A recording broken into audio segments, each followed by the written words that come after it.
Greetings and salutations, my sweltering friends across the world. Anybody dying of the heat yet? Anybody have already passed away? Well, most of you still good? That's nice. I'm pretty sweaty today.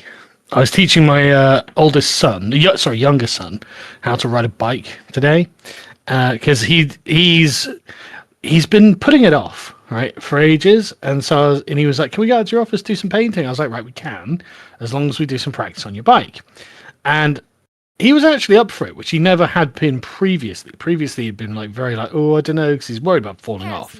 But I'd said to him, don't worry, you know, I'm going to hold on to the back and run you along and you'll be fine. He got it within about 2 or 3 sort of laps. So it really didn't take much for him to do it on his own. And before I knew it, he's off riding around on a bike on his own with no problems at all, which is great. Except now I am the fucking most tired, sweaty 46-year-old man in the world, because obviously I had to go then jogging after him to catch up. So, holy shit. But he got it really quickly, so I'm quite happy, really. Pluses and minuses. Yeah, yeah. And at least we don't live in France, whom God is currently punishing. Yeah, well, you know, God has decided the world has no need of France anymore. Do you know what the source of the heat is? The sun? Don't say the sun. Oh, for fuck's sake. Obviously, the original source of the heat is the sun. But, why it's so unusually hot? I'd guess the water, the, stream thingies. Yeah. So, apparently, we are in something like, was it an Omega jet stream or something? So usually going across Europe, there's a cool jet stream that comes off of Russia or something that forms a line that goes basically sort of the southern Germany down to the southern France. And this intercepts Saharan hot air and keeps Europe relatively cool. And apparently that's now bowed outwards in what they call an Omega shape, which has essentially trapped this big pocket of very hot air directly above northwestern Europe. And it's completely normal. This happens, every couple of decades or whatever. And we just happen to be in it now. And so everything is insanely hot. And so all the climate types are see, we told you it's global warming. So, well, actually, this isn't global warming. And it's theorized by experts that actually the clean air is contributing to the heat because the pollution used to cool everything down a bit. So obviously it stopped sunlight getting to the earth. So actually, you fucking climate do-gooders have done this to us. Yet again, the continent of Africa aggressors upon Europe. I know, right? I mean, it literally is apparently ironic what's happened. But I mean, I'm no fucking climate guy, so if any of that's wrong, feel free to correct me, because I don't know shit about the subject.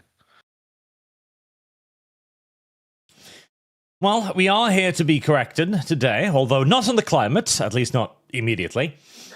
Are you ready to rut this yellow? As today, we are going to watch an Asmongold video telling us about Keir Starmer. I do like Asmongold.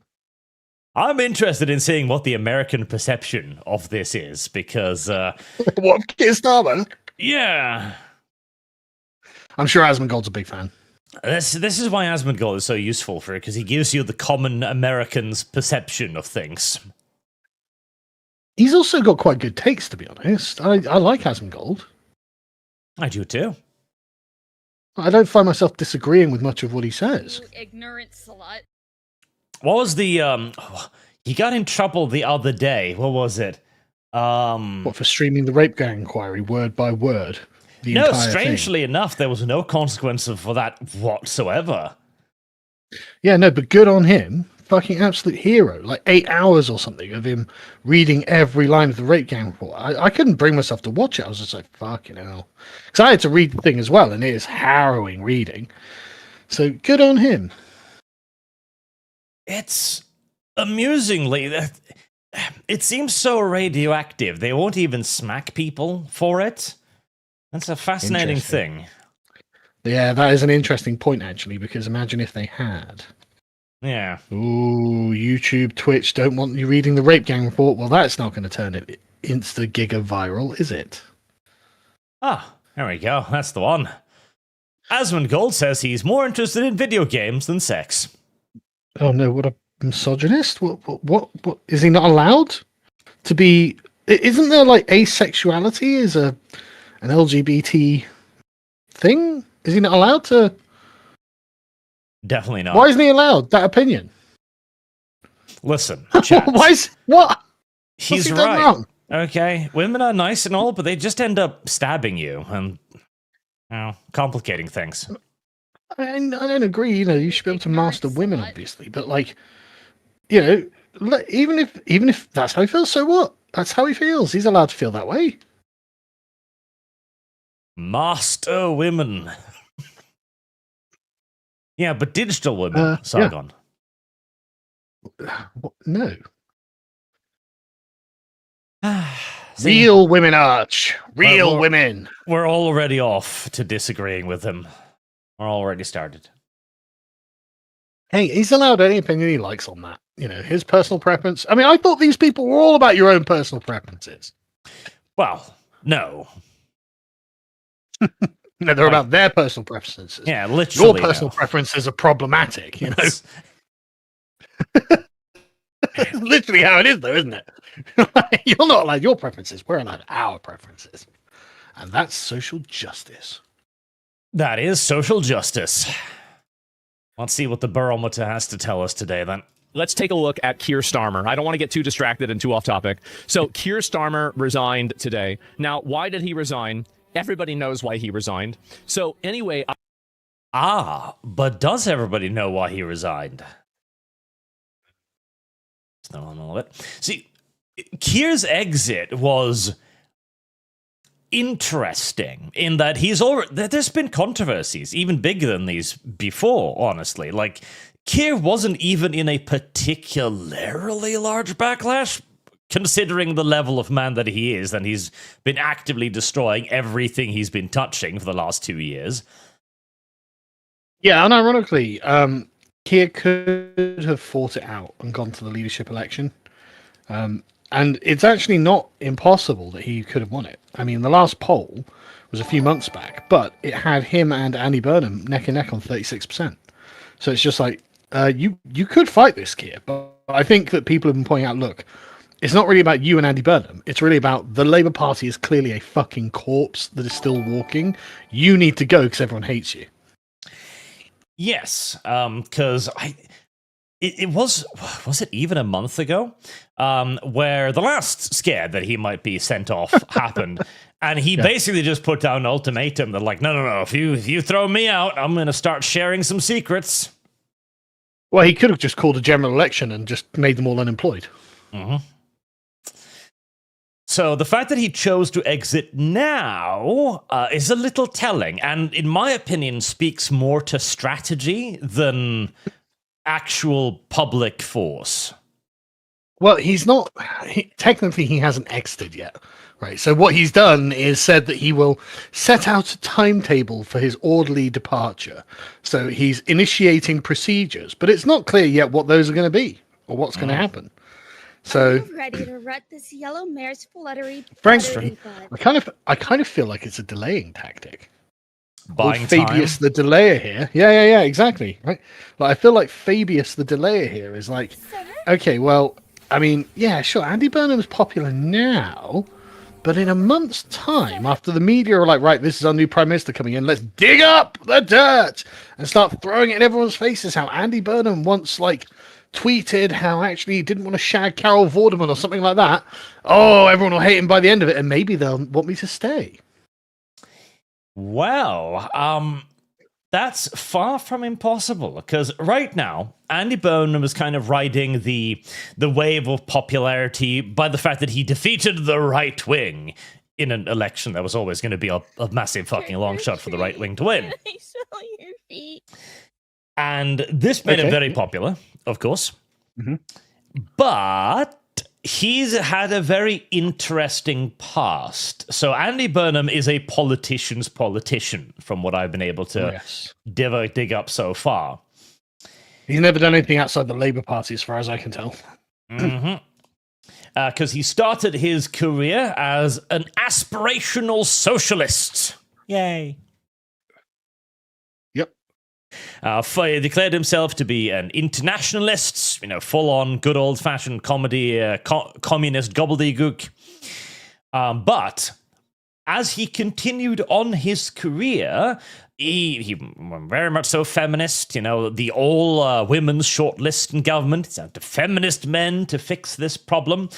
Nationalism is obviously an ugly brand of politics, all of the usual stuff. But not too long ago, he actually reached out to a anti-transgender organization for a meeting. Really? Yes. Yes, he did. And since this, he's had some interesting changes on his views on transgenderism, including deciding that we do need to have single-sex spaces, like men and women's bathrooms and things. Yeah, because the thing about Andy Burnham is he's not some sort of wild ideologue. To him, socialism means good things. But he doesn't have, like, a propositional narrative about what that means. He's not like, we must seize the means of production, comrades. He's like, can you please invest some money in Manchester? Yes, he very much so seems like the kind of guy who has adopted these things out of a vibes type of thing. Or he's also simply just a politician. It's like, okay, well, this is popular. Yeah. Oh, it's not popular anymore? Wow. Well, it's not that. It's that he is just not ideological. He's practical, right? So he's looking around him and he's saying, oh, people need help with X, Y, or Z. Therefore, we should just help them with X, Y, or Z. He doesn't have a larger framework in which that's embedded. And actually, to be honest with you, that makes him, I think, a better politician than most. I actually am... Like, he's going to fuck up because he's an idiot Labour, right? So it's Labour, obviously, going to fuck up. But, like, he's not evil. And that's the difference between him and Keir Starmer. Keir Starmer's ideology allows him to be evil. Yes. If anything, the read I'm getting from Andy is that he is just a politician. He will probably say and do damn near anything to get, well, further up the ladder. In a way, yes, but like I also think he is sincere that he wants to save Labour and he wants to help people in the north. I think that's a sincere set of convictions that he has. I have long since stopped believing that any politician is sincere. I think they take that away from you when you're elected. Maybe, but that's my read on him. I could be wrong, obviously. And you are, no doubt about it. Any assumption of good faith towards a politician. Come now. I know, but I've watched a lot of him going around and talking to people for the Make It Feel campaign, and people do like him. He seems to like them as well. Well, the point remains, Andy Burnham is very popular right now, but there is a fair bit of dirt to be dug up on him, including, and again, the problem with being a flexible politician in this day and age is we don't live in an age of flexible politics. Well, no. I mean, Andy Burnham is literally going to be hemmed in by the machine. Yes, he's going to have the left on the left and the right on the right, and neither side is going to be very happy with just trying to live and let live right now. I'm going to go ahead and watch this. This is him. It's more that the machine is too set in its place, and he will try to get the machine to do things, but the machine won't do things. So I'm talking about it, and this is it. This is a pretty big deal. It's a very big deal. No, it's really bad that he resigned. No, I understand what. So I'm going to give you. I don't want to go too far and go ahead of the script. But what Labour did in the UK is they performed what's called a tank swap. Okay. I think I saw a meme of this. I know where he's going with this, and I don't think he's quite on the moment. We'll get to that when we get it. Oh, hello, Giannis. Thank you for the raid. Thank you, very nice. So let me explain what happens, right? And so, so there is a dragon. This is a dragon. Its name is Onyxia. And there's the legs. It doesn't have a tail. I wasn't expecting with the paint drawings, but I mean, hey, it's a nice way to illustrate things. It's maybe okay. And then there's the wings. All right. And then there's a second wing over there. And then there's its eye, and it's mad. It's mad because it's trying to take your treasure, and it has spikes. Very, very many spiky teeth. It's dangerous. This is it, and it has scales. You get the scales, and then you can make the cloaks. And then there's a tail, but you can't see the tail. So anyway, then you have it. So this is the tank swap. Okay, let me explain how the tank swap works. And the dragon was named Labor. The tank swap works is that it's one guy that's facing Onyxia, and he has a shield. That means that he's a tank, and he also has a sword. And so once he has too many red debuffs, right? Like let's say now he's on fire. Oh no, I'm on fire, oh my god, oh no, I'm dying. You know what he does? Is he leaves, and then he stands over here, and then he gets the healing, right? You see this? He's now getting healed, and then you have the second tank that comes in that is still trying to help the same raid. This is the same raid, try to kill Onyxia, then he comes into the spot, and now there's a reset. Now you have a new... oh, you guys can't see this. Now you have a new tank that's doing the same thing for the same raid, and it's just a different tank. So what Labor did is they performed a tank swap. Okay. Yep. This is the normie-friendly explanation of what happened. And it's not wrong. Because obviously, the Labour Party wishes to remain in power, they wish to remain in government, and Keir Starmer wouldn't allow them to do that, in all due likelihood. Which is why they've already tried to oust him on a couple of occasions, but failed to do so. By getting rid of him, some of the heat will die down, and they'll also give the opposition what they will perceive as a win, which will also be beneficial because they'll calm the fuck down for a little bit. Now, I don't think, however, that they're gonna... I don't know. Would they save Keir in the background? I feel like Keir is too fucking far gone at this point. Yeah, there's no way that Keir Starmer's going to come back if they oust him. Polls have already come out with Burnham, but the thing is, he's... Let me get my bookmarks I actually have. Oh, fuck's it, the Twitter app has changed, and now I've got to figure out what the fucking new buttons do. Oh, no. Technology has updated. Flee. Well, yeah, but that's not good, because I don't know how to access my fucking bookmarks now. Fuck's sake, I bookmark shit on Twitter just 'cause it's easier than like saving in a doc or whatever. And now I can't. But basically, Reform had gone down to like 24%. Labour were on like 21%, and then the Tories on like 18%, and then Greens on like 13%. But the point is, that is a bump. That's a 6-point bump. But Labour were on 15 fucking %. So it's like, okay. And Reform on 24%. That's not even a quarter of the electorate now. And it's like, right, everyone is hated by the public. No one is happy with anything, and no one will ever form a government. Got it. Understood. Buttery butt. Yeah. And like, Keir's gone. There's no fixing him. He's too unpopular. They can't bring him back. There's no way they're going to reform him. There'd be no point in trying. No point in trying at all. Yeah. Burnham, if he is indeed the candidate, and I don't know if he will be, because again, he is riding very high on a wave of popularity right now, and we'll see how he's just going to get... They say, it's what they're calling it is a coronation, right? So basically, there's not really anyone else in Labour who wants the job or really could do the job. Like, all of the people, like Wes Streeting was saying, I'll mount a leadership challenge against Keir if no one else does. And Andy Burnham got elected, and he's just completely collapsed and like, oh yeah, I back Andy Burnham, because it's obvious Andy Burnham's going to mount the challenge. So he's just like, oh no, I back him. Oh yeah, and everyone's just bending the knee to Andy Burnham. So it's clear that what's going to happen. Like, the herd is moving, things will just go in what look like a preordained way, but it's not. I doubt there's a conspiracy behind it. I think it's just that politicians are sheep, and they're all like, oh yeah, well if everyone else is doing it, I better do it too. It's like, yeah, okay, go do the thing that everyone else is doing. And it'll just, I mean, Asmongold's analogy here is actually not a bad analogy.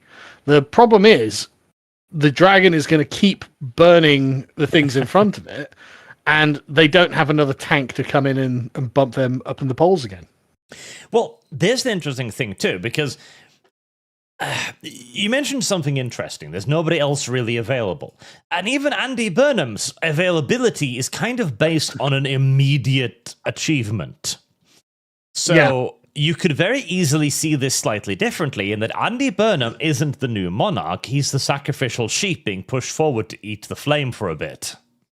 You know what? There's definitely something to that. He is without a doubt. I mean, he said it in his acceptance speech when he won the position as MP. This is the last chance, right? So if Andy Burnham can't save the Labour Party is dead, is Andy Burnham's opinion. And I agree with him, frankly. I think the Labour Party is fucking cooked. I don't think there's going to be another Labour government, which, just in case anyone wasn't clear, I think is a fucking brilliant thing. Wow. See, that's an interesting idea, because in this case, I suppose the Nixia is the public, basically. The public just fucking hates everything right now. Yeah, that's 100% what it is. The public absolutely hates every government that we get. And they can't even explain why. But, I mean, they're not wrong to hate these governments. Obviously, these governments are fucking detestable. But they don't even know why they hate them. They just do.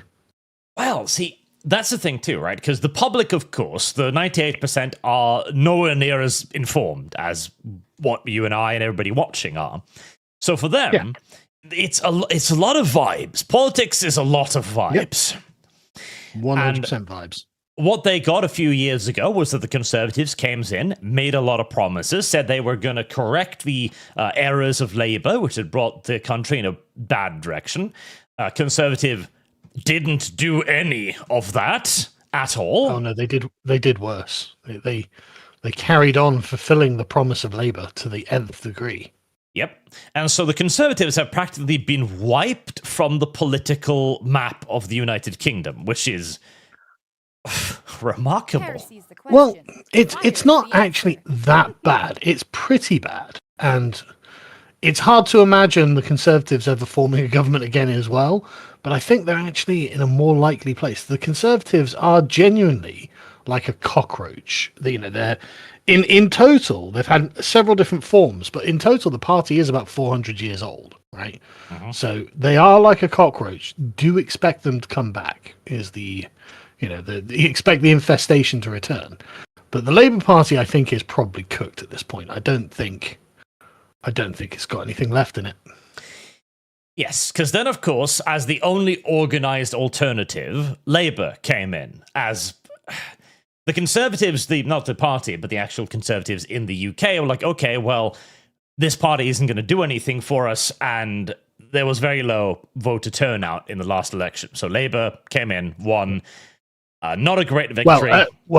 Just to be clear, I mean, you are right that the voter turnout was relatively low. It's about 59%, which is low. We usually get in the high 60s for voter turnout. So 59% is very low. But the reason that Keir Starmer won such a large victory is that Nigel Farage split the vote. Nigel Farage didn't stand down like he did in 2019. He went for it, and this hammered the Conservatives in a bunch of places and gave Starmer a victory that he frankly didn't deserve. And so we're living with the consequences of that now. Yeah, and this then led to Keir, of course, who has carried out one of perhaps... Sir Keir to you, Arch. Sir Keir. One of the perhaps most anti-British governments ever, damn near. I can't even imagine what he would do more to be more anti-British. David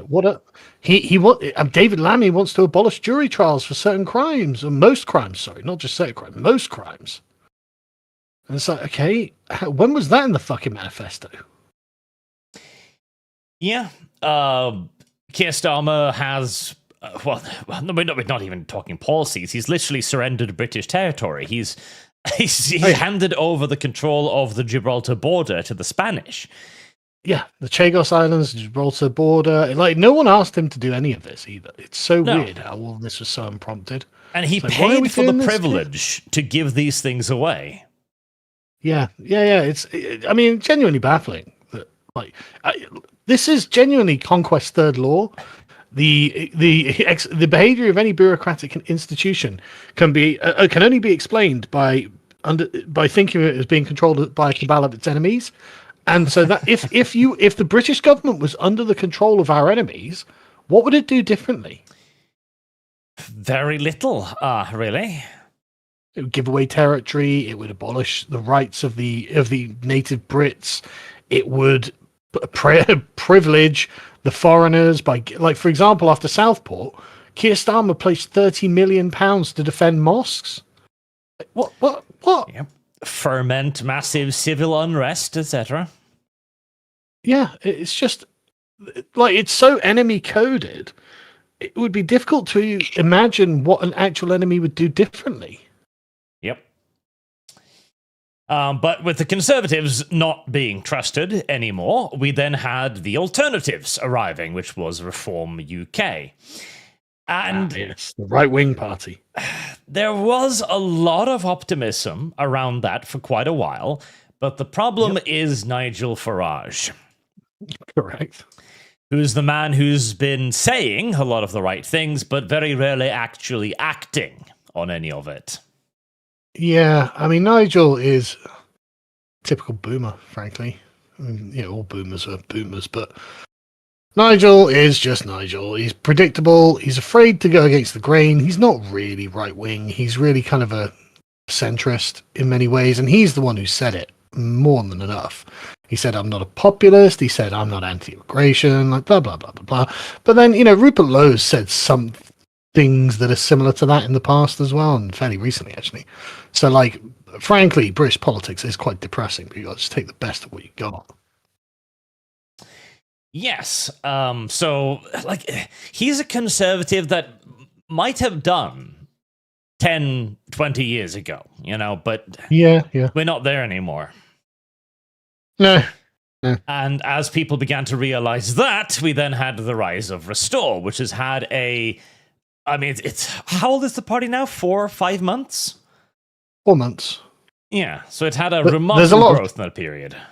Yeah, there's a lot of drama going on Twitter at the moment, but I think it's well overblown. Yes, so Rupert Lowe, and also, like, what people need to understand as well is that these politicians are not as online as us. No, they're boomers. Yes, and so he had said, what was it? Did I cite it here? Because what he basically said was that he had nothing against multiculturalism so long as they integrate. Yeah, and it's like, okay, but that's not multiculturalism then. Exactly. What you mean is you've got nothing against people of other races as long as they integrate, which that's a pretty normal opinion, even on the right wing. Yeah, and this simply comes from the fact that Rupert Lowe isn't as autistically into this as we are. We understand the meaning of the word multiculturalism differently, whereas he simply thinks, oh, that means that there'll be lots of different people here that might have their own little cultures or religions, etc., and everybody will come... With different skin colors. Yeah, but everybody will live together on the understanding that they are in the United Kingdom. Yeah.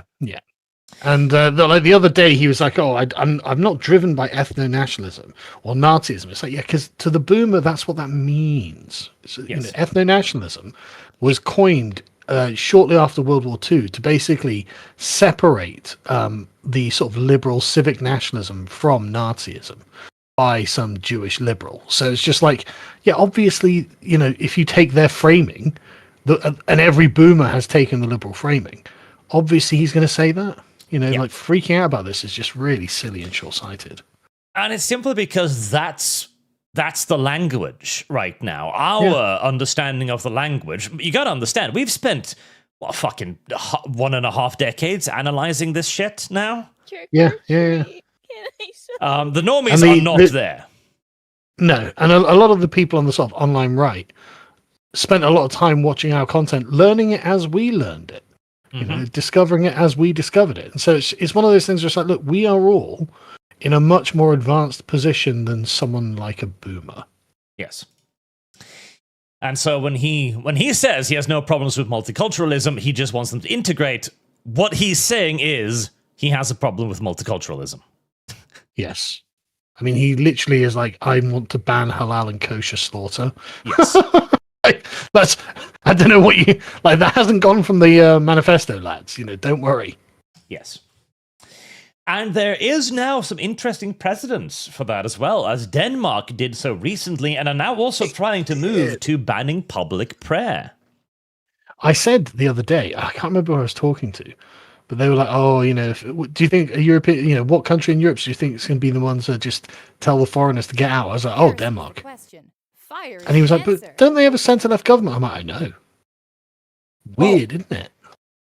Here's the thing, Denmark technically has a socialist government. The party in power, I think, refers to themselves as something socialists.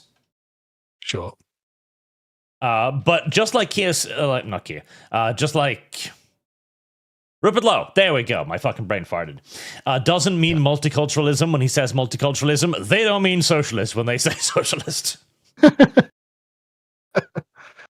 Socialism with racist characteristics. So the Yes. Danish centre-left socialist government. Yes.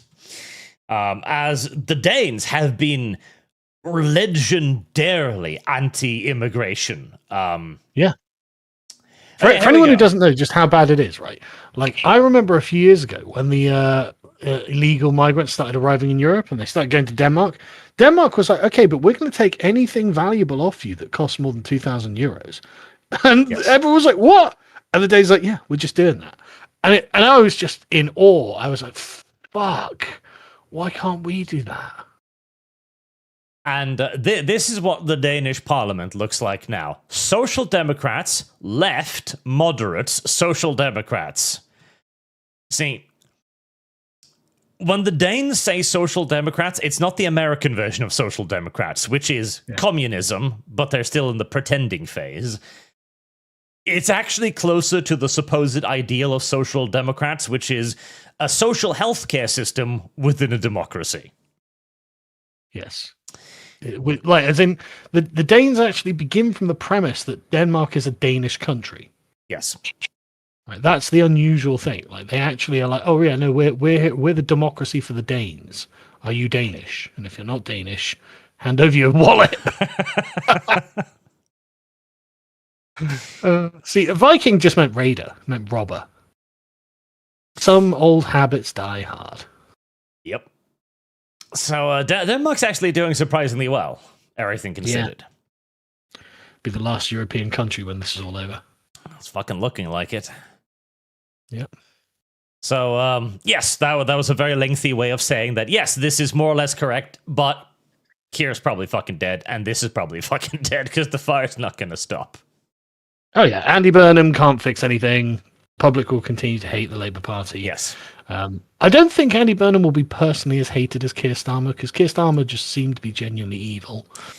Burnham isn't evil, so I don't think people hate him like they hate Starmer. I think Burnham might turn into a bit of a tragic figure, where they'll be like, yeah, he tried, but it couldn't be done. Mm-hmm. Basically, the one thing that Asmongold got wrong here was the existence of healers. Yeah. There are none in real life. There are none in politics. So this guy had a lot of aggro. Keir Starmer had a lot of aggro. So now, okay, well, let's get Keir Starmer out of aggro radius. We're going to bring in a new guy, and we're going to assign all of the fault and all of the problems of the party to this person that we just removed, that everybody hates now. But now the new person here is going to take his place and do the same thing. They're tanking the same boss in the same way. Yeah, that's true. That's true. He's right. Yep. Now, the interesting question is, though, okay, so with everything Keir did and how vehemently anti-British that he was that Labour policy or was that Keir? Oh, no, a lot. I mean, don't get me wrong, Labour, of course, hate the British person, but a lot of this was genuinely Keir. Yeah. Like, a lot of it was just like, no, dude, no, even, like, normal Labour politicians wouldn't have done half of what Keir Starmer did. Wouldn't have had the balls. Even if they wanted to, they wouldn't have had the balls. Yes. Like things like the Chagos Islands, where Yeah. Keir just had a piece of British territory that nobody wanted, nobody gave a fuck about, and he decided, I am going to pay. What was it? India? Mauritius. Mauritius. Pay Mauritius fuck tons of cash to take it away from England. Yeah. And quote unquote, give it back. But the problem is Mauritius has never owned the fucking Chagos Islands. Yes. And Mauritius had to be, they had to be enticed in order to take it back. Yeah, then they started bending us over a barrel and demanding even more money. And it's just like, for fuck's sake, why do we keep losing so obviously all the time? God! We used to send gunships to these people and just shell them until they did exactly what we wanted. Yep. I mean, literally, Mauritius was a fucking British Indian Ocean territory. They didn't win a revolutionary war or anything. Fuck's sake. The national humiliation continues, man, I tell you. Let's see here. Yeah, here we go. The UK will hand sovereignty of the archipelago to Mauritius and lease back Diego Garcia, which is the British military base, for a period of 99 years, an average cost of £101 million a year. That is fucking absurd. Nothing is forcing our hand here. Nothing. In addition, they will pay £165 million in each of the first 3 years. From years 4 to 3, they'll pay £120 million a year, and after that, payments will be linked to inflation. So, in case you were worried that this wouldn't be a lot of money in 100 years, don't worry, Keir Starmer got ahead of you on that one. Yeah, and if there was a reason for this happening, if Mauritius was holding us ransom or something, I might understand it. But this is happening for no reason whatsoever. It's mad. Yeah. So that's, and the worst part is since it's linked to inflation, it is literally £1 billion in total. No, it's more. Yeah, That's 9 billion, more, isn't it? something like that. Yeah, £9 billion in total. Yeah. Yeah, it's fucking if you made it up, people would be like, "That's a stupid story," and it'd never happen. Yes, no one would be that stupid. This is a Bond villain plot. Somebody figured out a way to force Keir's hand and to sift this money into their personal Mauritius bank account. Yeah, and this literally could only happen in a Bond movie. No. This happens. Yeah, it's so ridiculous. Yes. And of course, the Chagosians themselves didn't fucking want to be sold. No, Chagos, like I said, you can't hand it back to Mauritius because it was never controlled by Mauritius. And the Chagosians were like, well, actually, we'd rather be ruled by Britain because we don't want to be made second-class citizens by Mauritius. Yes. Keir Starmer was like, I don't care. The UK has all kinds of fancy beliefs that everybody's supposed to be equal. Well, so long as you're not white, I guess. Well, yeah. If you're brown enough, you get equal rights. Yeah. But with I imagine for the Chagosians, there is only a few, 30, 40,000 of them, something like that. There was a very small population, and I imagine that they've probably had reasonably good governance for the past couple of 100 years because Britain's famous for our fucking good governance. And so we're like, we're handing you off to a bunch of savages on this other island now. No, thank you. What? No. Yeah, and so feeling bad, further £40 million will be sent to the Chagosians to soothe the sting. We're just hemorrhaging fucking money. And this is just the thing about this one as well is this was one of those ones where it's okay, that's a really weird and unexpected development, but it's not immediately harmful. When David Lamb is right, yeah, so say goodbye to your fucking jury trials. It's just whoa. This is one of the few remaining provisions of the Magna Carta you're going to overturn. There are only something like 3 provisions of the Magna Carta left in force, and jury trials is one of the most important. And Labour's like, yeah, no, they've got a backlog. We want to get rid of it, so we've got to get rid of the juries. It's I don't care about your fucking backlog, mate. Yeah. It's so insufferable. So it's just an insane story, and it gets crazier. Some fucking how. Okay, so America approached Britain and was like, "Listen, could we lease these islands? Could we buy them? We'll fucking pay you for them, of course, because it's America." And Keir Starmer's response said, "No inch of British soil will ever be sold to America." Oh, God forbid. And then he sold it to Mauritius, and now America is like, okay, no. So can we buy it from Mauritius? He didn't sell it to Mauritius. He, for some reason, gave Mauritius money to take it off our hands. If he'd sold it to Mauritius, that wouldn't be so bad, because at least it'd be a profitable endeavor. Yes. Even if it's not a smart one. No. We're paying them to take it. It's yes. fucking mad. It's so hard to comprehend. So he paid them to the tune of like 9 billion total, and now America might buy it from Mauritius. And can you imagine being in the Mauritian government's position right now? First, Keir comes along and goes, $9 billion. I'll give you $9 billion. Why? I don't care. Also, have this island.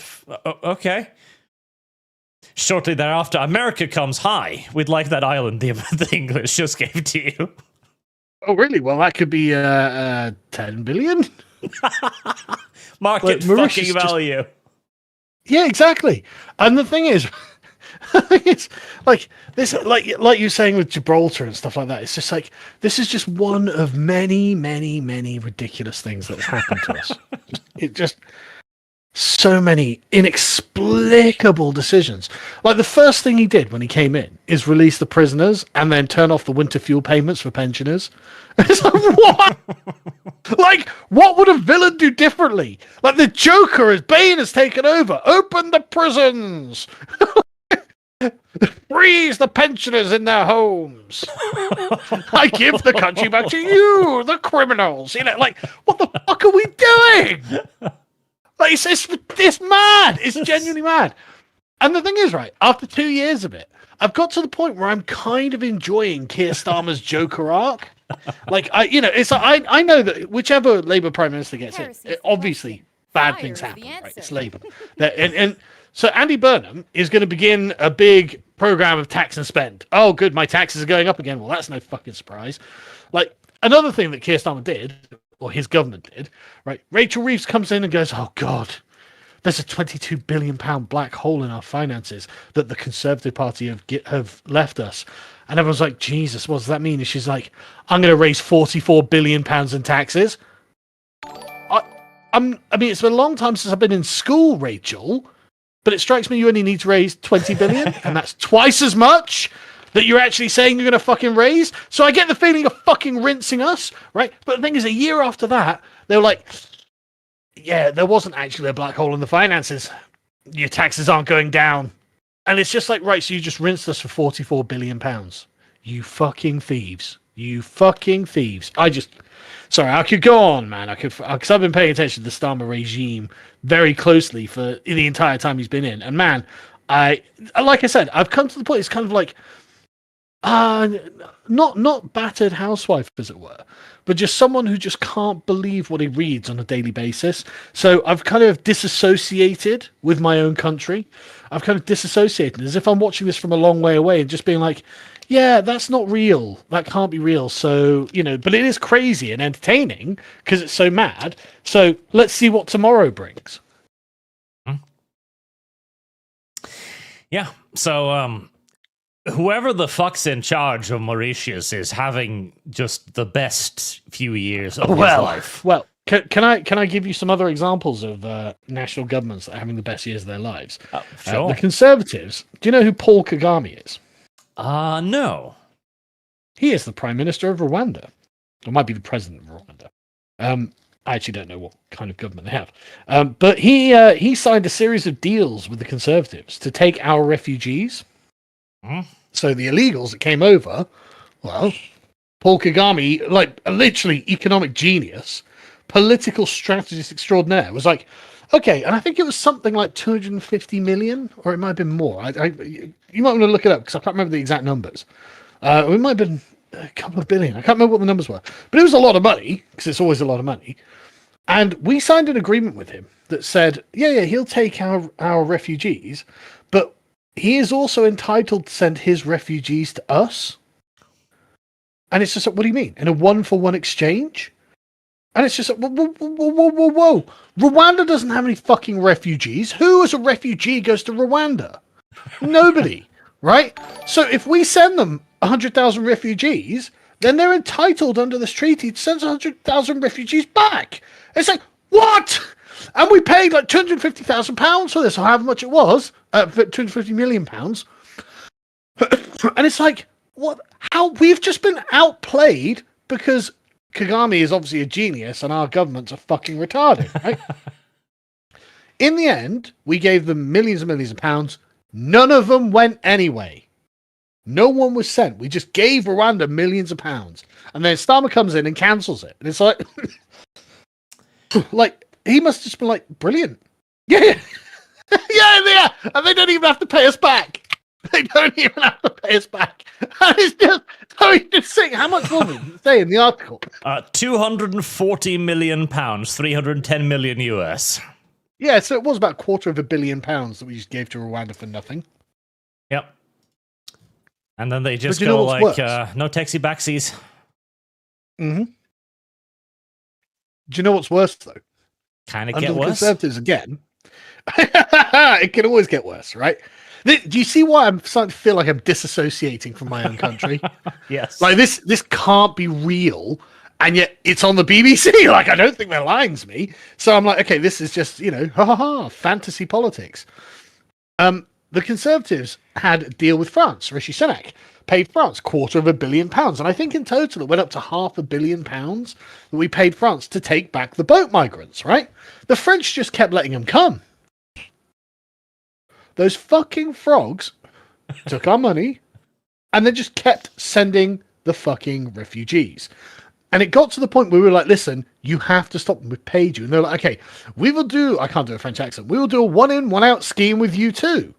And there was this one case where this one fucking refugee had been through this 1-in, 1-out scheme like 4 times. It's just like, it's like the Barney fucking meme from The Simpsons where Mo throws him out and he's just behind him again. Literally, it didn't fucking work. And the French took something like £500 million to laugh in our faces. And our government's just like, wow, I can't believe these guys aren't following the rules. It's like, why are you following the rules? You're fucking retarded. Like that, £1 billion wasted there, right? That would have bought us a bunch of gunships. Right? If you'd spent that money on gunships and just sent it round to the countries you wanted to bully, you could have just shelved them for a bit and made them do what you wanted. For fuck's sake. So, all of this doubles back to, chat, the point that see, this kind of divides the... Because what we started with, the Chego Asylum, was to prove that Keir Starmer was actually just uniquely evil. We've come full circle and just arrived back at... No. Every UK government is actually just that bad. Yeah, they're just retarded. Because the thing is, right, they believe in the international rules-based order, and we're literally like the only country on Earth that believes in it. And so all of these countries are like, yeah, we'll take your money, but we're not going to do anything. Even France, like even the third world fucking dictatorship that is France is doing it to us. And it's just like, you'd think we'd learn, wouldn't you? You'd think we'd fucking learn. But no. Also, speaking of learning, chat, you lazy little scumbags. I just look at the stream setting. 288 likes with 1,500 people watching. You little... Chat! Car chat, 1,000 likes and we'll unlock a nice $100 bonus to one of your funds. Okay? 1,000 likes, chat. I need to keep whipping them for likes more. It's the only metric YouTube cares about. Go on, chat. Go on. Asmongold, we forgot all about you there for a while. Sorry, Asmon. I was too busy expounding on how I'm the victim of my country. Yes, we were just having a moment explaining why the dragon is so fucking angry. And the dragon really has every goddamn reason to be so goddamn angry too. And you know what both of them want to do? They want to kill Anixia. You're Anixia. That's true as well. The UK politicians do want to fucking kill the public. Which is why the public's so angry with them. Which is why the public hate them. The public just want a politician who doesn't want them dead. That's all we want. The desire for competent governance ended about 150 years ago. Like, we're all past now. Okay, we're not getting competent governance, but please, can we just not get a villain who's trying to kill us? It's a revolving door of Joker-level villains being voted into political power. Don't fall for the tank swap, okay? Like, Keir Starmer is the tip of the spear. He is the figurehead of this organization, but he is not the organization. He's not. This is an entire apparatus that this is done for, and fundamentally, you can't let one guy leave and then you say, oh my God, we won. You didn't win. They reset your aggro. Oh, don't worry. See, that is actually unironically the benefit of this, though. The hatred isn't even focused against a politician, because this is partially the American view, right? Where you have the prominent political leaders of the parties, and when there isn't a prominent political leader, the party appears particularly weak, like the Democrats right now, for example. Yeah. Whereas over here in Europe, we've suffered under inequitous governments for so fucking long now that I just kind of hate politics in general. It's not just that either. It is the Labour Party itself is also evil, and everyone knows that it is evil, right? Mm-hmm. Like it's not a like everyone knows that Labour is riddled. Because our parties are not like as open as American parties. Because American parties have to accommodate tens of millions of people because they have two. Our parties, the biggest one is Labour at 250,000, and that used to be 500,000 when Corbyn was in charge. It shrunk dramatically. The Conservatives are probably on about 100,000. Restore on 130,000. Oh, sorry, Reform are on 230 allegedly thousand. So, like, but we've got lots of parties, and they manage themselves a lot more strictly than American parties do. The American parties have no gatekeeping whatsoever. Yeah. Also, chat, look at that. You gave another 250 likes. You're still short. We still need way more likes. We need 1,000. But immediately another 100 people started watching. Likes at the only thing YouTube gives a fucking shit about. Yes. I'm gonna start telling people to like my fucking videos. I never tell people to like the videos. I need to start doing it a lot more, because every time I notice that I manage to get chat interested in pressing the fucking like button, I see the metrics spike. It's like the only chat. Thing how could you betray us like this? That's true. You've been Slam enjoying that like button. You haven't been enjoying any Asmongold, honestly. It's been surprisingly little Asmongold for an hour in, but we're trying. We're making an effort. I'm so tired of our governments, man. How do we switch to the healers? I can't tell you. Oh, well, exactly. Like, we've already switched to the healers. That's the benefit.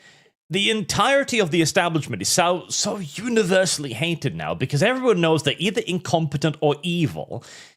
Yeah. And literally, the only thing that's keeping Labour afloat right now, and this is almost universal across Europe, because you see the exact same thing in Germany and France as well, is the tactical voting of the left wing.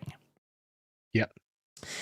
This is particularly stark in Germany, where basically you see the half of the country that was under communism, hard AFD, all the fucking way. Yeah. Just can we pause there a second? Based East Germany, keep going, lads. You will win, keep going. Yep. Meanwhile, the other part of the country is all, like, they don't want to vote for the political parties they're voting for. They've fucked them for years. They know they're incompetent. Like, Angela Merkel is well known to be the devil in Germany, but the fear of the East Germans finally coming in and going, see? We fucking told you! Is too much. It's too much. But the problem with the West Germans is that they are, just like our boomer fucking voters, utter libtards. Fucking intransigent libtards. And the AFD and the East Germans are like, no, we think Deutschland should be for Deutschland. and they're just like, Nazis! And it's just like, no, retards. That's called a country. You are a fucking retard. You literally vote against your own fucking country because you're a retard. Fuck. Yep. And so the healers, if there are healers, they're those people. The people who don't really know what's going on and have always voted that way, and so they just do so out of habit now, who aren't informed enough. Or the people who will not imagine any alternative. Yeah, I want a country that is burning, literally a pyre of fucking dead bodies before I vote for something patriotic. Yes. And this is and again, the normie versus us divide, right? This is why Clarkson Farm, by the way, has been one of the best radicalizing fucking tools ever. Particularly with the recent farmers tax thing, where they put an inheritance tax of if your entire farm, all equipment, everything you had was worth over £1 million, they'd just take a portion of your farm when you died. And you know what? I completely forgot about the farmers' inheritance tax. That's yet another evil thing that Labour have done. Yeah, because £1 million, like, that sounds like a lot of money, but for a farm, that is fucking nothing. Like, and just to be clear, right? Just for anyone who doesn't know how farms work, it's £1 million in value on of the farm itself. So that's the land and equipment. Farming is something that has a lot of expensive equipment and very little actual liquid cash. Yes. So no farmer, or no farmer with a farm worth £1 million has £1 million, right? Well, they have a massive fucking debts to the bank that they're desperately trying to pay off by doing their farming and making 40 grand a year or something like that, right? So whilst on paper the assets of the farm might, there's £1 million worth of assets, the actual liquid cash is going to be very modest, and this has been a long running problem in British farming, frankly. Yes, because there's virtually no actual money there. This is value, and the worst part is, well, a lot of that value is land. And who do you think determines the value of that land? And who do you think is buying up that land when the farmer is forced to sell because of the inheritance tax? To give you an idea of this, this is Clarkson's farm. Like, this is the farmland he owns, right? And it's a hefty farm, no doubt about it. It is a big farm, but it's not huge. It's nothing titanic. You know, he isn't some land baron from the 18th century or anything like that. And also, it's Jeremy Clarkson. If anyone can afford a big farm, it's Jeremy fucking Clarkson. It's not like he isn't mega successful. Yeah. And this farm, this big farm that he's running, produces virtually no money. Like, the last season of Clarkson Farm, he lost money. The first season he ran it, he earned £144. Not millions, not thousands, £144. Yeah. And do you know what this is valued at? Go on. Let's see. I think I had it. There we go. So this farm is valued around £40 million. Can't imagine the tax on that. Yeah. The government just comes out and goes, you owe us whatever, £5 million or something. It's like, well, I don't have £5 million fucking pounds. Why are you asking? Yep. And so a regular farmer, even if they've got this or 2 or 3 fields, that would already put them well over the government's £1 million regulation. Yeah. Now, they did increase that to £2.5 million after being absolutely fucking dragged through the shit about that. Yeah. After everyone's like, listen, retards. Yes. And just to be clear, right? Keir Starmer is a professional human rights lawyer. Rachel Reeves is a professional complaints department manager in fucking HSBC. Neither of them know shit about farming. Yep. Nothing. And this, of course, still means that you're never actually going to get like this, because even if it's 2.5 million, then this would be broken up. And then the next generation, it'll be broken up again. Next generation, it'll be broken up again. And the entire point is to just reduce it. Oh, hold on, by the way. I had the wrong figure. It's 12.5 million pound. I'm sorry. 12.5 for this. Yeah. And then there was a total investment of another 8 million pounds, which is just like seeds, fertilizer, machinery, fuel, labor, etc. Yeah, the stuff you actually need to farm. Yes. So this means that all of the big farms will be broken up. There'll be lots of hobby, and this is the exact same problem we have in Norway, where we don't have big farmers. You can run a farm effectively, but to do that, you need a large farm with a large potential profit, because you need robots, you need soil scanning equipment, you need specialized personnel that can analyze the ground, figure out the exact type of moisture you need, fertilizer. You got to industrialize. You need massive farm equipment that costs millions to buy. Like, you aren't just tilling the soil by hand anymore, I'm afraid. No, not even close. I think, in fact, I think they brought this one on the last season of Clarkson Farm, because what you need is basically automation. I'm trying to look for the thing he had. Which will allow you to actually farm effectively, which is robotic tractors like this. These are expensive. No kidding. These are very expensive. They're hard to get a hold of. Even Jeremy Clarkson was like, I'm just going to lease it because I don't have enough money to just buy one. And if Jeremy Clarkson can't afford one, you can't afford one. Here we go. Right, so they're starting out fire is the answer. at £300,000 a pop. So US dollars, that's 400,000 plus. So you're closing in on $500,000 for a tractor. That's not my problem. Yep. And when you start doing inheritance tax like this, you end up with Norway's problem, where we don't have big farmers. Nobody can afford that. We have hobby farmers. And guess who? Like, the only income source for the hobby farmers isn't producing quality goods. It isn't selling it on the open market. It isn't producing in large quantities or particular quality. It is fucking government subsidies. This produces nothing but fucking serfs. Yeah. Thanks, global trade. And again, chat, I see now we're at 609 likes and the viewership has increased by 300 people. You see what I fucking mean? Chat, get liking. Yes. New people have just arrived. Get liking. Let's get a snowball effect going. I don't want to whip you, chat. I don't, but I'm rewarded for whipping you. And so, the whip must out. It's like a modern day slave narrative, isn't it? It is. Listen, okay, the UK government wants to make all of the UK farmers serfs. I wish to do the same. We are not so different, you and I.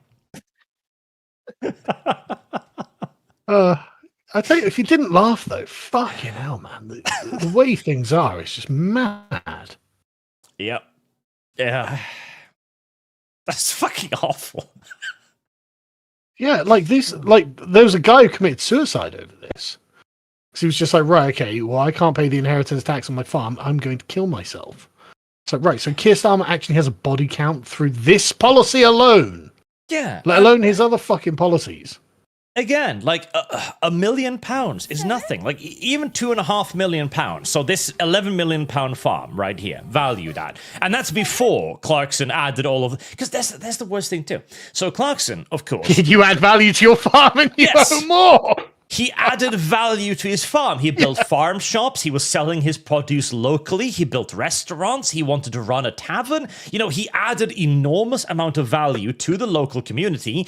And guess what? Now the farm is valued more highly. No good deed goes unpunished in Britain. So inheritance tax level at £2.5 million. This is 11 million. So basically, this portion here is what you could have without running into the tax. So the rest of this is just going to get sliced away and sliced away and sliced away. I just hate the government so much. You're successful. You think there's a limit? You've created labor? Jobs? Seriously, though, you think there's a limit to the amount you could hate a government, but you're wrong. You're wrong. just wrong. There's always more room for hate against the government. There is. There very much so is. And again, this is why I love Clarkson Farms so much, because he's exposed the public to this, and the public looks at all of this and goes like, why can't you shoot badgers? They haven't been endangered in Britain for fucking decades. Well, the government Great says question! Yeah, exactly. Why do you think? Fucking hell, man. Okay, I should do some super chats before I completely lose my fucking train of thought again. We should do some more Asmongold before we lose our train of thought as well. I should do that too. God help me. Yeah, let's do the supers. See, I got sent this video by Asmongold. I was like, okay, it's 25 minutes. We can probably get through that. And then I... Wait, hold on. The subject is the government. Oh. Yeah. We've got a lot to say about that. Drowning in our own fucking vitriol. Literally. Oh, it's literally drowning my own bile against the government. It's the fucking hatred. I'm like Am from I Have No Mouth, but I'm a Scream. Just hate. Just fucking hate the government. My fucking grotto is covered in 10 kilometers of wafer-thin paper. If every word on them was hate, it still would not be enough. Yes, literally. Like, there's some fucking gormless bureaucrat who's never made anything in their entire lives, never had a proper fucking job, and all their job is sat there scheming about how they can take my stuff. God, I hate them so much. I just... fucking bureaucrats, man. Fucking bureaucrats. Freno on Kick for 1,000 warp tokens. Thank you. We got El Nino going on in the Americas right now, which of course they have also claimed climate change is the reason. Isn't El Nino like literally like the name for like the wind of fire or something? It's a normal sort of hot weather system or whatever, isn't it? Where it's just hurricanes and stuff. Happens every year, or like every however many years. It's pretty normal as far as I'm aware. Which means it's global warming and the climate's changing. Oh, sorry, Power. Looking at Xian says, doing my part, liking. Good boy. Everybody should like. Thank you. Very important. Thank you. Zaloxon on Streamlabs. It would have been better if Starmer had been removed by... I can't say that on YouTube. So the answer's probably no for legal reasons.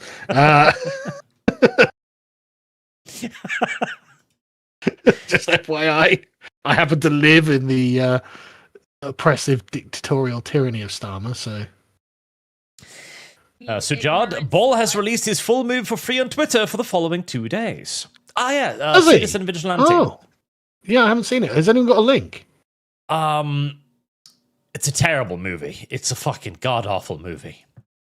Yeah, but if it's edgy as fuck, which I've heard that it is, I can live with it. It is. It's an awful movie. Genuine. Oh God, help me! But it has a fantastically important message, and because it tells you the obvious shit. Like, okay, listen, you sit there wondering why the police won't protect you. Have you considered that they don't want to? Yeah. God, man, the Henry Novak case, right? The BBC got hold of the footage, and they were like, yeah, so 8 minutes after Henry Novak tells them he's stabbed and he dies, they finally check for a stab wound. Yep. 8 fucking minutes. They didn't want to. They just didn't care. They just had no fucking interest in doing it. That's the only conclusion. Why? Because he's a racist. And here's the movie, by the way, chat. You can find it at a Citizen V Movie there, where it is available on Twitter until June 27th. I shall watch that.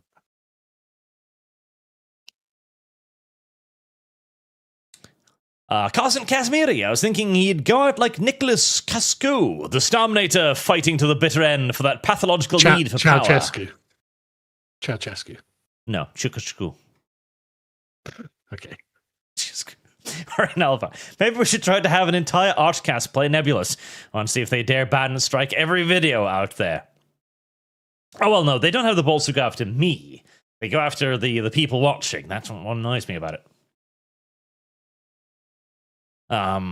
Sinestra, and I am proud to be an American, or at least I have AC. Listen, like, we have AC. I have AC. It's in the living room. I've got AC. On the other end of the fucking house, and it doesn't really help that much during this particular time of year, but it's also I've actually retired to my office where I have AC, and it's glorious. And I'm enjoying it. It's also literally a part of this is the American meme. Like, I don't want a solution. I want to complain. And that's actually true, because one of the few things Europeans are allowed to publicly complain about is the weather. Yeah, that's true. Everything else we have to suck up. Like, here in Norway, we have a thing called janteloven, which is literally just like, you should never be better than anybody else. You should never be better. Ah! Oh, I'm so sorry for working on something. Yep, you can't own things, you can't be successful, you can't be rich, you can't buy anything fancy, you can't, and you certainly can't complain that your life is difficult in any way, because somebody else has got it worse. But the weather is the one thing that we can all fucking whine about. Thank God we're equal. Under the burning sun, we are all the same. Honestly, everything is so awful. Tanushi just finished watching Citizen Vigilante. It's definitely an Uwe Boll film, but it's cathartic watching. The MC is no hero, but he's inevitable. Yes, and actually that was one of the things I did like about it, because the main character is not a hero. He's obviously a fucking nutty putty. I haven't seen it yet, so... I mean, I know the premise, obviously, so... Alex Adamson, feminist, stop objectifying me. Asmon, okay, feminist, why aren't you objectifying me, you incel? Yeah, how dare you not look at my boobies? Oh, sorry. Jesus. Mr. Twisted Frenzy, it's a shame that Starminator didn't last as long as we'd hoped. Good enemies are hard to find. Yeah, honestly, there is something to it. Like, you know, it got to the point where it's like, Starmer's almost like a cartoon villain, so it's like, okay, well... Andy Burnham is going to put like a nice face on the evil. It's like, no, I prefer the honesty, man. Starmer's just like, I fucking hate you, and I'm having 24-hour courts to lock you up now. So, okay, well, at least we've got the proper villain going. Like, you know, it'd be boring if the villain was actually like, oh, I'm trying not to be a villain, guys, but the system's making me be the villain. It's like, no, be like Starmer and embrace it. Love your villainy. True, and hey, if you're on the side of accelerationism, Starmer was probably your greatest ally. Well, yeah, I mean, Jesus. No, mate. yeah, absolutely. Starmer wasn't even trying to save things. 13 Wolf Warrior. Greetings, Art and Sargon. I bring news from Hungary. Recently, they had pride flags on a bridge. A guy threw them into the river, and then people replaced them with Hun flags. But then some activists threw those in the river. What happened to fucking Orban? Are you ready to didn't he get voted out? He did. Butt? By the EU, the EU locked all of Hungary's funds, basically, unless they got rid of Orban. Right, okay. Because that's how a supposedly elected that's how government democracy works. Yeah, that's democracy for you. Good. Logan on Kick. Gavin Newsom is under investigation by the IRS. He has been paying his taxes on top of the corruption investigation. Oh, man, that makes him sound based. Oh, that's another thing I fucking hate. Is taxes. Just random taxes. And Gavin Newsom, Sigma Gavin Newsom's like, I'm not paying that. Freyno, also on Kick, I saw a meme about Keir that said prominent Muslim leaders resigned. Well, I mean... Well, yeah. I mean, he did say that Muslims are the face of modern Britain, which was... I mean, literally, that was his exact words, quote, word for word. I mean, but the thing is, right, Keir Starmer had arrived at a place where it's like, just say what you like, Keir. Doesn't matter, everyone hates you. There's no one left to offend. Right? There's no one left to drive away. So you may as well just tell everyone what you really fucking think. He's like, oh, Muslims are the face of modern Britain. It's like, yep, yeah, no, that's it. British people, no. Muslims, yes. Got it. Understood. And if you could put my ass post in this one under to Homeworld. Yep, I shall slap it on to Homeworld, Freyna. Not a problem. And it says as well, yes, farmers typically borrow against their crops over in the US as well. Yep. No, like, yeah. farming is a losing business because here's the thing. In the West, we have created such fucking abundance that food, which you would think would be one of the most valuable commodities on Earth, we have too much of it. Well, it's literally one of the cheapest fucking commodities. I mean, how much does a loaf of bread cost in Norway? Oh, what, $1? Yeah. Like, you can get loaves of bread for like 50p over here. Probably cheaper, to be honest. I just don't do the shopping. Like, you know, like, food is so unfathomably cheap. Yeah. And it's because we've gotten really good at making it. Like, we can farm areas that we could never farm before. We don't really need to give a shit about soil fertility anymore. We'll just slap on enough fertilizer, etc. Yep. And the problem there is that, again, like, what we need is basically mega farms that have so much money that they can invest in the newest technology to remain competitive. Because otherwise... And the worst part is, like, we've already gone very far in that direction, too. Like, Clarkson's farm, that entire huge area, is basically ran by 2 people. Jeremy Clarkson as the bumbling amateur, and Caleb as the professional. Yeah, literally, one amateur and one professional can run that entire farm. But it's still not fucking profitable. Yeah. Like, fucking hell, that'd be dozens of farm hands 100 years ago. Dozens, hundreds. That'd be in the entire village. Yeah, but like, and now, none of them are employed, and it's still not fucking profitable. So what is going on? To the point where now, the only way to make it profitable now is just you gotta automate the entire thing, and it's because food is so cheap. And the worst part too is we're of course producing way too fucking much food to the point where we're throwing out unfathomable quantities of it too. Yeah, man, I tell you what, right? We've got a waste disposal unit in our sink, and it's such a good thing. We don't normally have these in Britain. They're so fucking useful, though, right? And I'm just putting this food down there going, I can't believe how much fucking food we waste. Like, when you put it in the bin, you don't really think about it, because you just throw it in the bin and it's gone. But, like, when I'm putting it down the sink, and the sink's, like, full of, like, you know, everyone's dinner that they didn't want to eat or whatever, and I'm, like, shoving it down there, I'm watching, like, basically platefuls of food disappearing, like, I can't believe how wasteful we fucking are. I'm sure I didn't waste this much food when I was a kid. Oh, no. Not even close. And it's very much a cultural thing. Like, because my parents, for example, no matter what they're eating, they scrape the plate. Like, I have seen my father put away food, like, maybe 3 times my entire life, where he's like, no, that's just not palatable. Yeah. This is also a very common English culinary habit is you have to clear your plate. And if you don't clear your plate, it implies there's something wrong with the food. And so when English people go to Japan, they're like scoffing. And the Japanese must be looking at him like, shit, he's cleared his plate. So they fill it up, because in Japan, if you don't leave food, that means you didn't like the food, you know, or they didn't give you enough, sorry.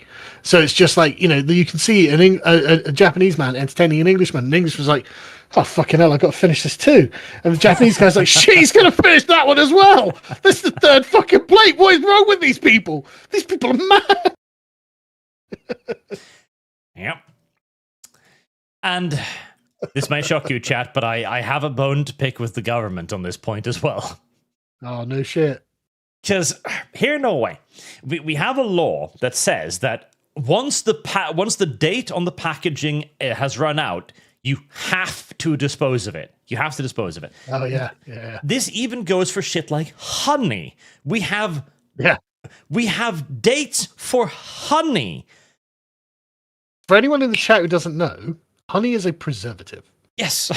Honey does not go off. No. There are Egyptian mummies who are literally embalmed in honey, and the honey is edible if you would like to eat it. Yeah. It probably wouldn't taste nice, but honey does not go off. Like, we have, like, best before dates on salt, a fucking mineral. It's so absurd. Yeah, no, I've seen the greatest meme of that. Like, this guy's there with a packet of salt, and on the packet it's right, this salt is 250 million years old, but it went out of date last month. Yes. And it's just like, what were the odds, you know? But no. You think that's good, right? You think that's good, but we've got it better, right? So when I was about 14 years old, I was living in Germany, and I was working in the local supermarket. And on my first day, they were taking us around, and they took us into the break room, and they opened the fridge, and it's full of cans of water. And they were like, "You can just take any of these anytime you want." I was like, "Oh, that's generous." And they were like, "No, they're all out of date." So canned water had gone out of date, and it's like, okay. And I was just like, "How did? Okay, this is the culture we are, and we have been for a long time." And there was a huge kerfuffle over here about all of this food we were wasting, and there were loads of like help organizations that were like, could we have this food? Like, we run soup kitchens and home for the homeless, which in Norway is like 5 people in grand fucking total.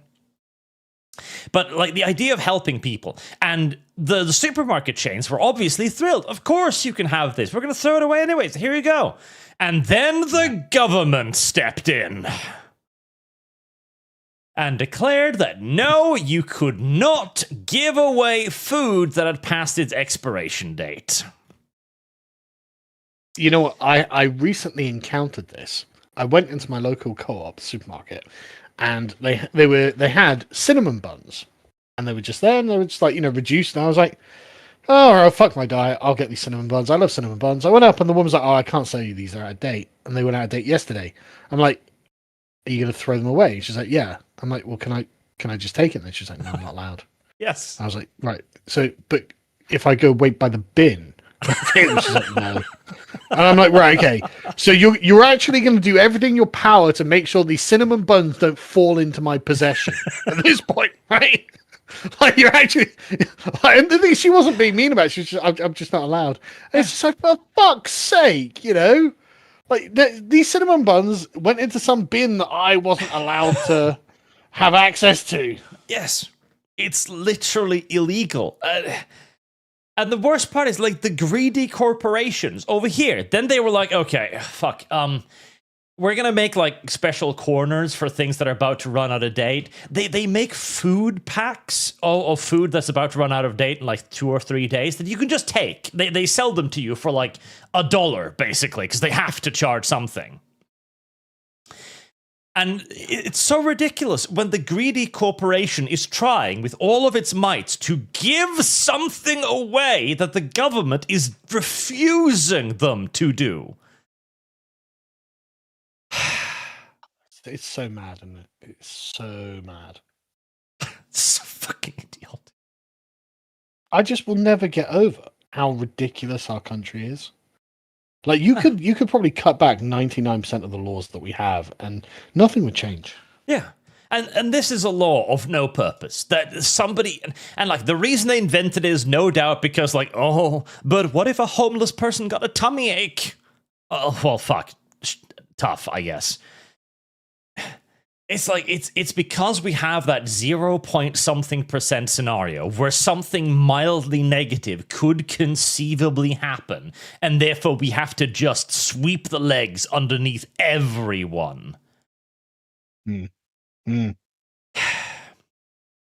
Speaking of sweeping the legs underneath everyone, chat, we're still 190 likes short, and I see the likes rising along with the concurrent viewer counts as well. Like the fucking stream, or I can't give you food out of date because I'd be a criminal, so I don't have a threat, actually.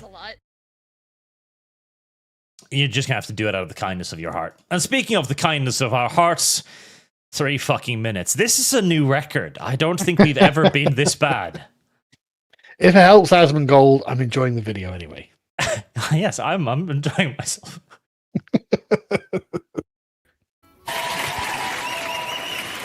All right, here we go. We haven't even gotten to the fucking All right, well. Is that real applause? Is there actually a just standing ovation for him resigning? Honestly, I assume so, but I couldn't tell you yes or no. They're calling it the goy swap in chat. Wait, that's actually a really good one. That is a good one.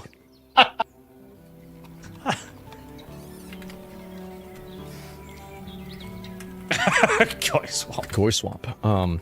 When a organization places a key figure to dump accountability on that person. We're and making a new make the dictionary. public think the Is he problem actually? is solved. Well, This looks is not like a great, it's a long definition. I'm gonna have to edit this and work on it, but we have a very good start right here. I'm gonna make sure to save this because we've had so many great additions recently, and Koi Goy dictionary. Okay, all right. Anyway, let's move on. Sorry about that. Yeah, just a quick pause, right? Just a quick thing. My mum watches Asmongold, so I have no idea. My mum's like 69, 68, something like that. I have no idea what she makes of this, like this kind of commentary. Who even knows? Yeah, can you? Yeah, I'll have to ask her. Thank you. Thank you. Walking up this street 2 years ago was the proudest moment of my life. Oh, I bet you were fucking full flag erect. Yeah. Guarantee, like this was his moment to fuck a country. Like, my God. I wish someone would AI manipulate this so Keir Starmer looked and sounded like Skeletor, like, but giving the exact same speech. A new Labour government, the first in they 14 yelling at him? years. A page in our country's history Yeah. turned after And it had gotten so bad, people turned to Labour again. Yeah. Well, they didn't. They didn't. Nigel Farage snaked everyone. So he cut the legs out of the Tories. Don't get me wrong, I'm not saying he shouldn't have done it either. You know, fuck the Tories. But like, it's not like for some reason Labour live under this delusion that Keir Starmer won them the victory. No, Nigel Farage won them the victory. years of disappointment and despair. The chance to change the lives Yeah, of Tory millions of government. people for the better. Oh, yeah. For yeah, millions of yeah. Chagosis, or 40,000. And a million of Mauritians. How many people live on Mauritius? Not that many. I think it is about 1 million. But Yeah. that's the thing. It's like, I love it. I had the opportunity to change people's lives for the better. I didn't take it. I ruined it. But I had the opportunity. You didn't. I had the opportunity. I dangled the carrot in front of your nose, and then I took it away. Wow. That's what I came into politics for. Yeah. The journey to that point was not easy. No. 6 You years did everything ago, wrong. I inherited a Labour Party that was politically, financially, and morally bankrupt. Morally bankrupt. True. Hasn't changed much, but yeah.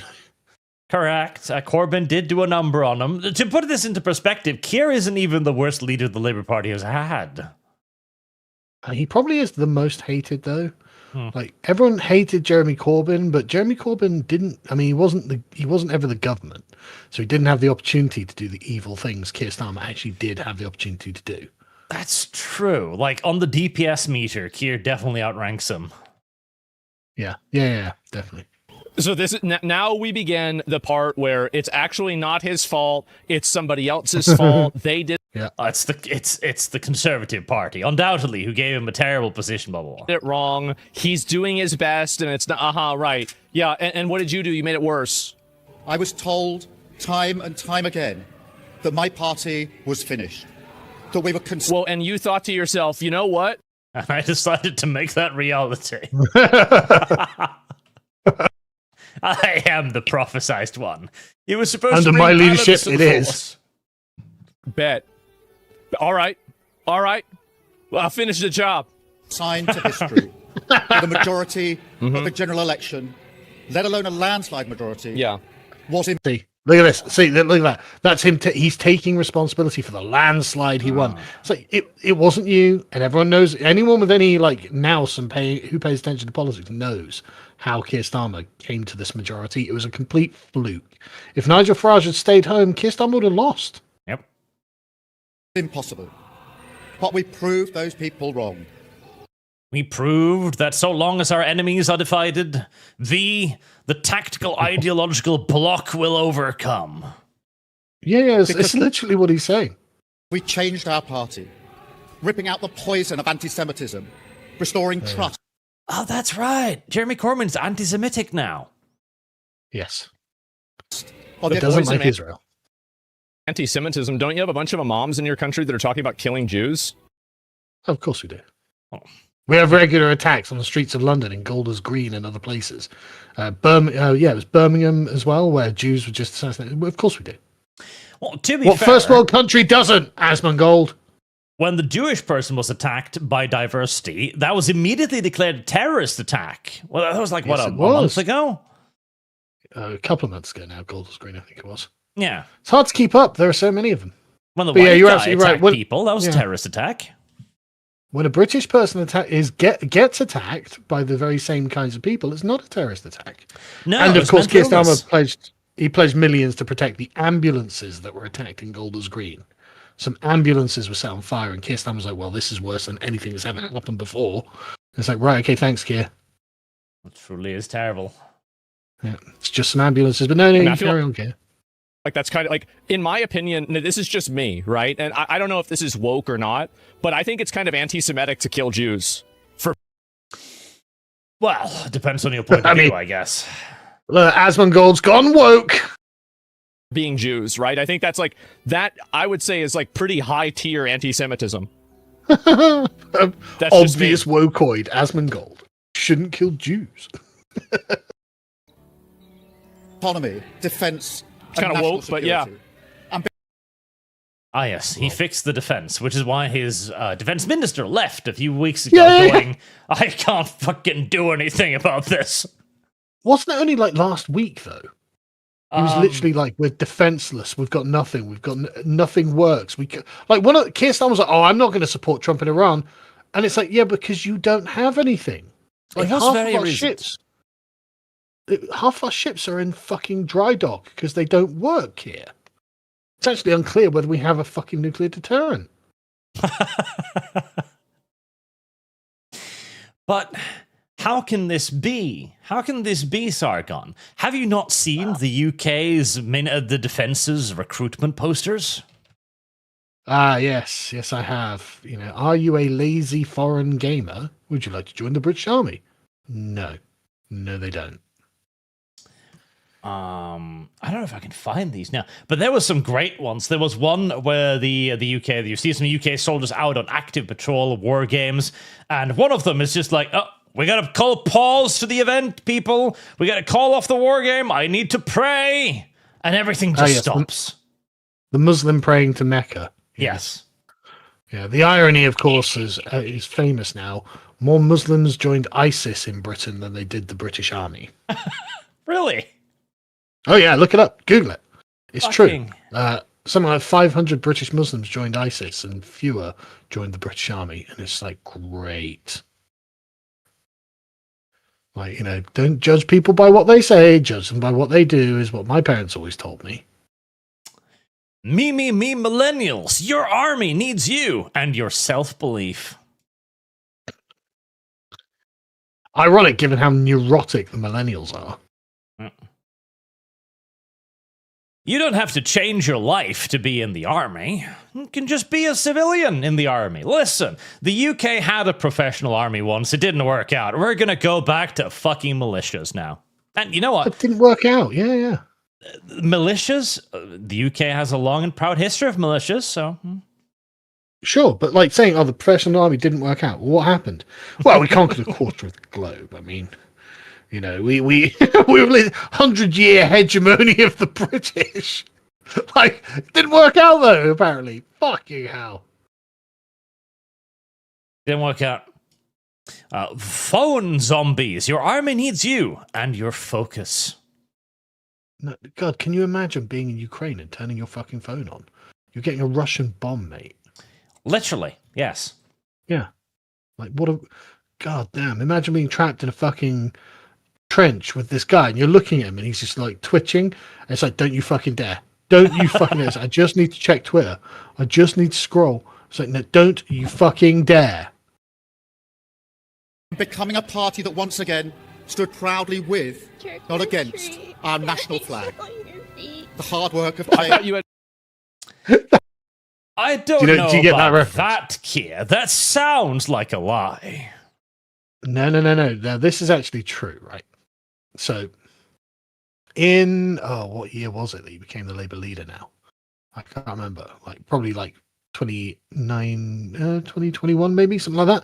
I can't remember what year it was. It must have been 2020, 2019, when he became the Labour leader. Right, he did it by ousting Corbyn and Corbyn's faction. Now, Corbyn's faction obviously hates Britain and everything that that represents Britain, and so naturally that means they hate the flag. And Keir Starmer was like, "No, I'm going to take the Labour Party back onto the right track." And so at the Labour Party conference, when Keir Starmer was in charge, they put up a British flag on the background. So it was Labour, British flag, vote for change, or some bullshit like that, right? The first response from the Labour members was, "Oh God, this looks like a BNP rally." Mm-hmm. It's the British flag. It's just the national flag. If you think putting that up looks like a BNP rally, the problem is you. The problem is that's not BNP. That's normal. You fucking freaks. And I mean, well, they then moved on to do exactly what they usually did too. With Keir claiming the flag, we'll never surrender our flag, Sir Keir Starmer says. Britain is a nation proudly built on tolerance, diversity, and respect. That's what the flag means now. Look where it's fucking got us. But that is literally... Keir Starmer's been fighting for the flag. He is right that he has done that. It's not at all wrong. But why is... Was with a singular purpose. To destroy this country.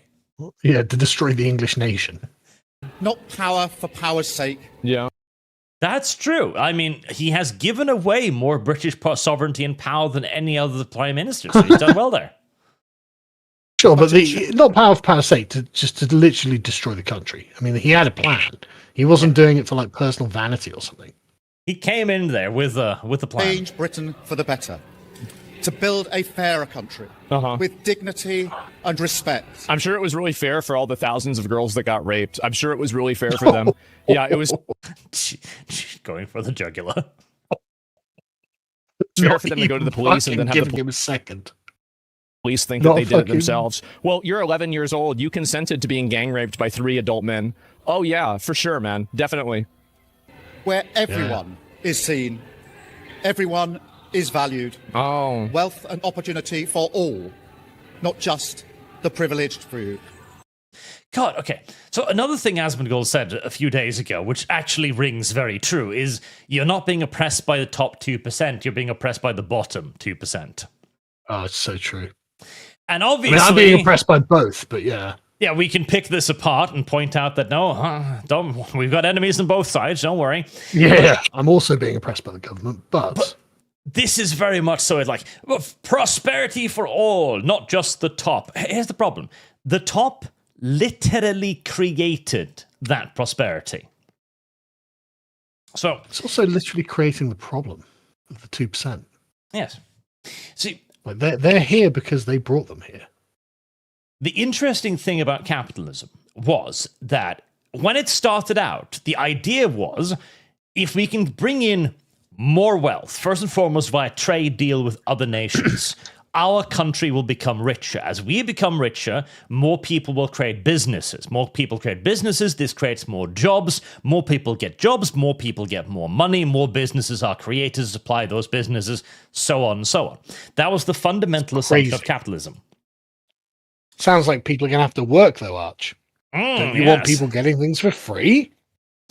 And the socialist position was that, well, this is obviously never going to work. The fat capitalists are just going to hoard all of the money. And then they didn't. This was the reason why the socialist revolutions never happened in Europe, because that capitalism, it did actually boil downwards. The rich merchant employed sailors, shipmen, unloaders, warehouse workers, dock workers, fabricators. The same in the modern day world. Elon Musk employs, what was it? How many thousand people? Was it tens of thousands? Employs 160,000, something like that. 160,000. Elon Musk. Elon made 4,000 millionaires the other day. 110,000 people worldwide, according to a quick Google search. Well, the estimates vary, but I saw 160 the other day. But either way, 100,000, just for the sake of argument. That's a lot of fucking people. Because it it actually did work that way. The wealth did actually trickle down. It takes time, but society growing richer creates more wealth. But the moment you get this idea that we must destroy the elites for the 2%, that is then the 2% at the bottom oppressing everybody else. Because without the people who create society's wealth, without businesses, industries, and God, Norway used to be the world's largest shipbuilding nation. We had a trade fleet greater than that of England. And you know what we did? We fucking stopped it. We destroyed all of it. We don't have a shipbuilding industry anymore. Like, we are one of the world's smallest shipbuilders now. We annihilated our own industry. Brutal English victory.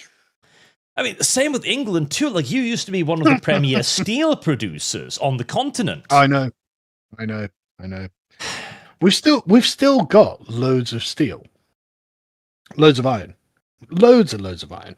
Like England, Britain is full of copper, iron, and coal. We've got tons of it. I was looking it up the other day, and we don't mine it anymore.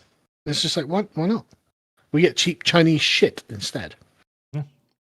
And we're not allowed to use the coal. We don't want to create this wealth. We've got loads of oil that you guys are using and we're not allowed to use. We're not allowed to use the coal and the oil. It's like, oh, that's why we've got the highest energy prices in the world. Yeah. And this is one of the biggest fucking contributing factors to our societal decline. This constant jealousy of the upper class. Like, don't get me wrong, there's a lot of them who are complete fucking assholes, and a lot of them that push political problems too, or bring in mass immigration for even cheaper labor costs. There are issues, but without them, we're fucked. But also, okay, let's assume every single person in the aristocracy is just essentially a kind of Mr. Burns that's steepling their face and ha ha ha, I have all the money and fuck all you people. Okay, I could live with being poor if I was walking around and my town was normal. And it's like, okay, I've only got £5 to spend in the shops, so I'm going to get some milk and some bread and some eggs, and then see where the rest of that, the £2 I've got left will go.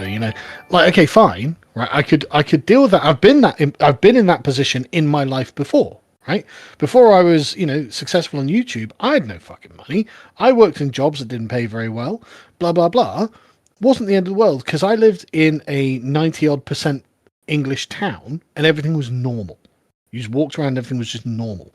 You'd bump into your mates, you'd say hi, you'd get up, you'd go to work, blah blah blah. Even if every billionaire was an evil scheming asshole, they're not the ones who are threatening me as I walk through my town. Like, it is literally the bottom 2%, as Asmongold points out, that are actually proximally dangerous to me. And I just don't need that. I'll take the evil billionaires who just hate me but never actually come near me to the people who hate me and are near me. And even if the billionaires were in the middle of the street, what's Jeff Bezos going to do? He's like, look, I've got £10 million. I'm going to burn in front of you. I'll be like, okay, well, you're an asshole. But at least I'm not in danger. That's not threatening my fucking life. Yep.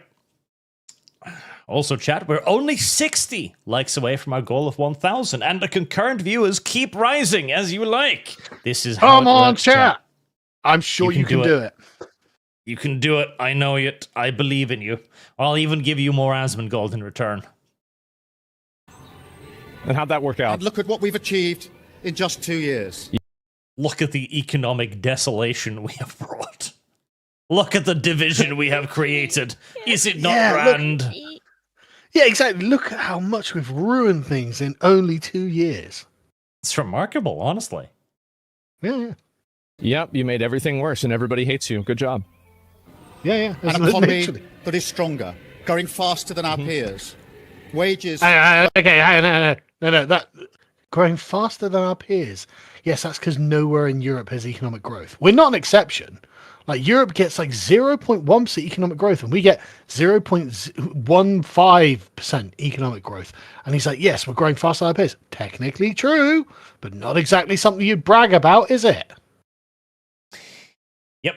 No, it's actually fucking unbelievably bad in Europe right now. Service guarantees. The entirety of the Eurozone GDP actually decreased this year, 2026.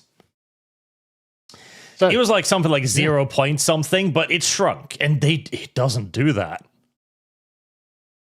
I mean, our GDP has just been utterly Are stagnant. you ready to rut this Since mass down there, immigration began, fluttery, really. Buttery butt. rising faster than inflation in every single month since we came to power. Uh-huh. And that's why people feel poorer than ever. What? No, that's just not the case, Keir. I don't care how you think you're cooking the numbers. No one thinks it, no one feels it. Oh yeah, I fucking hate this too. The argument like, oh, prices haven't changed. Like, bitch, I go to the store. I can see the prices have changed. Yeah, I buy things and it sucks. Like, it's such an idiotic argument. Like, one of my guilty pleasures is chocolate. Fucking love chocolate. And I know that fucking thing has doubled in price. I'm not confused about that. I don't hallucinate it. And it's also halved in size. Yes. secured, infrastructure Shrinkflation is real, man.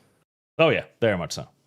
being built, an end to austerity, Oh. the fastest fall in NHS waiting lists for 17 years, the biggest improvement in rights for workers and renters in a generation. Really?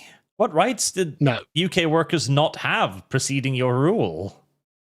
Okay, so this is a number of things.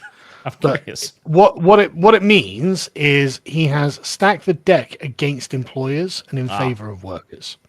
Now, what do you think that's meant for people getting jobs? Well, that the labour market contracts as per usual. Correct. Loads of fucking people are out of work. And add to that the number of foreigners that are here, right? There's a statistic that came out the other day that apparently for every 28 young people employed in Britain in the last 5 years, 27 of those jobs went to people born overseas.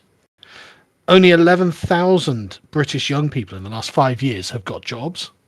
And it's like, just think about the scale of the national betrayal of the young people of this fucking country. Just think of the scale of that. Like that was literally 300,000 young people from overseas who got jobs. 11,000 British young people. Just like, fuck, man. When the revolution comes, I am not going to blame them. You know what I mean? I'm going to be like, yeah, well, they were screwing you. I don't know why they were screwing you, but they were. So, I'm not going to be sympathetic to it. And thank you, chat. That's 1,000 likes. Thank you very much. Thank you. Thank you. I shall add $100 to the fund closest to completion as a gratitude gesture. Magnanimous grant. But, okay, this too. This is yet again also a massive anti-business move. So, okay, obviously we should have workers' rights. Duh. Protections against predatory, unfair behavior. But the problem is, we've reached a point where, for example, in Norway, firing someone is virtually impossible. Source of it. Yeah. You're literally not legally allowed to fire someone. If you want to fire someone, you have to go to the government and then justify why you're firing them. And you can't even just say something like, I don't have enough money to pay them. That's not a valid reason. You then have to try and figure out some way to earn more money to pay them, and you've got to send that plan into the government to approve. But if I could afford to pay them, I would. If I could just raise more money, I'm not being lazy. But it's not like, I've raised enough money for now. I don't think I'll bother raising any more money. I'm a capitalist, you see, and that's how capitalism works. I raise about half of what I could raise because I can't be bothered. Fucking, what do they think is happening?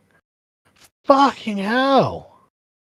And this results in a couple of things. First and foremost, it means that for a business perspective, you don't want to hire someone. You want to have them on probation or partial employment for as long as possible. Yeah. Because that's the only way you can get rid of them if they prove to be superfluous to a requirement or just shit at their job. And this has also then led to a lot of people just fucking not working. Literally just not doing it. Hutch, it's called workers' rights. Okay. Workers' rights. That's keeping them forever on probation or as contractors or whatever. That's what workers' rights is. And that, of course, means as well that the companies aren't hiring, so the companies aren't growing, the companies aren't doing better, they're scared of employing more people, and so we don't get more jobs, and we move more and more people over onto benefits, onto the fucking state. And this also means that if a company is doing well but then runs upon hard times, well, the easiest way to cut costs and stay alive, to survive, to continue to be a company, is to cut workers. And when you're not allowed to do that, well, you're just going to go bankrupt instead. And so instead of cutting 3 jobs, you lose 10 jobs. Hate everything. Hate. And I mean, there are so many other things as well. Like, that's obviously the workers thing, but like the very notion of corporation taxes. After running a business, I'm like, this is stupid. Like, you know, if you want to tax people, right? But let me employ people, and that's fewer people on benefits. Like, my business could be 25% bigger if I wasn't taxed by the government for just existing. And then you've got local government taxes as well, right? So we have to pay something called business rates, which is it's an unbelievable amount, like, of every year. It's about it's meant to be about half your rent, but it depends where you are and things like that, right? So it can be roughly, essentially double your rent, and that you pay to the council. You might be like, okay, what'd you get in return? And the answer is nothing. It is literally highway fucking robbery from the local councils, where they're just like, oh, you want to make some money, do you? Well, here's our open fist. You know, put some money in it. Or, you know, it'd be terrible. It's like the mafia, man. But, oh, it's a shame if something happened to this business, isn't it? So you better give us, you know, a couple of grand a month as protection money. It's like, fuck this, man. I fucking hate it. I hate the way that everything is done in this country. Yeah. We have something called arbeidsgiveravgift in Norway. And this is the tax you pay as a punishment for employing people. Yeah, So, I believe it. I believe you do, yeah. If you have the audacity to give somebody employment, the government then goes in and says, how much are you paying him? $100? Okay, you owe us $14 on top of that. What's the actual literal translation of the tax? What was... literally, employment tariff or employment fee. Holy shit, can you... Employment tariff, chat. Fucking hell, what a diabolical fucking term that must be. It's 14%, so you pay an extra 14% tax on what you pay someone. But that's so phenomenally evil, right? Because obviously that person also has to pay tax on their wages. Yes. So the government's double dipping here, right? But it also kind of implies that you're renting this person from the government. Yes. This person isn't just free to engage in a contract chat.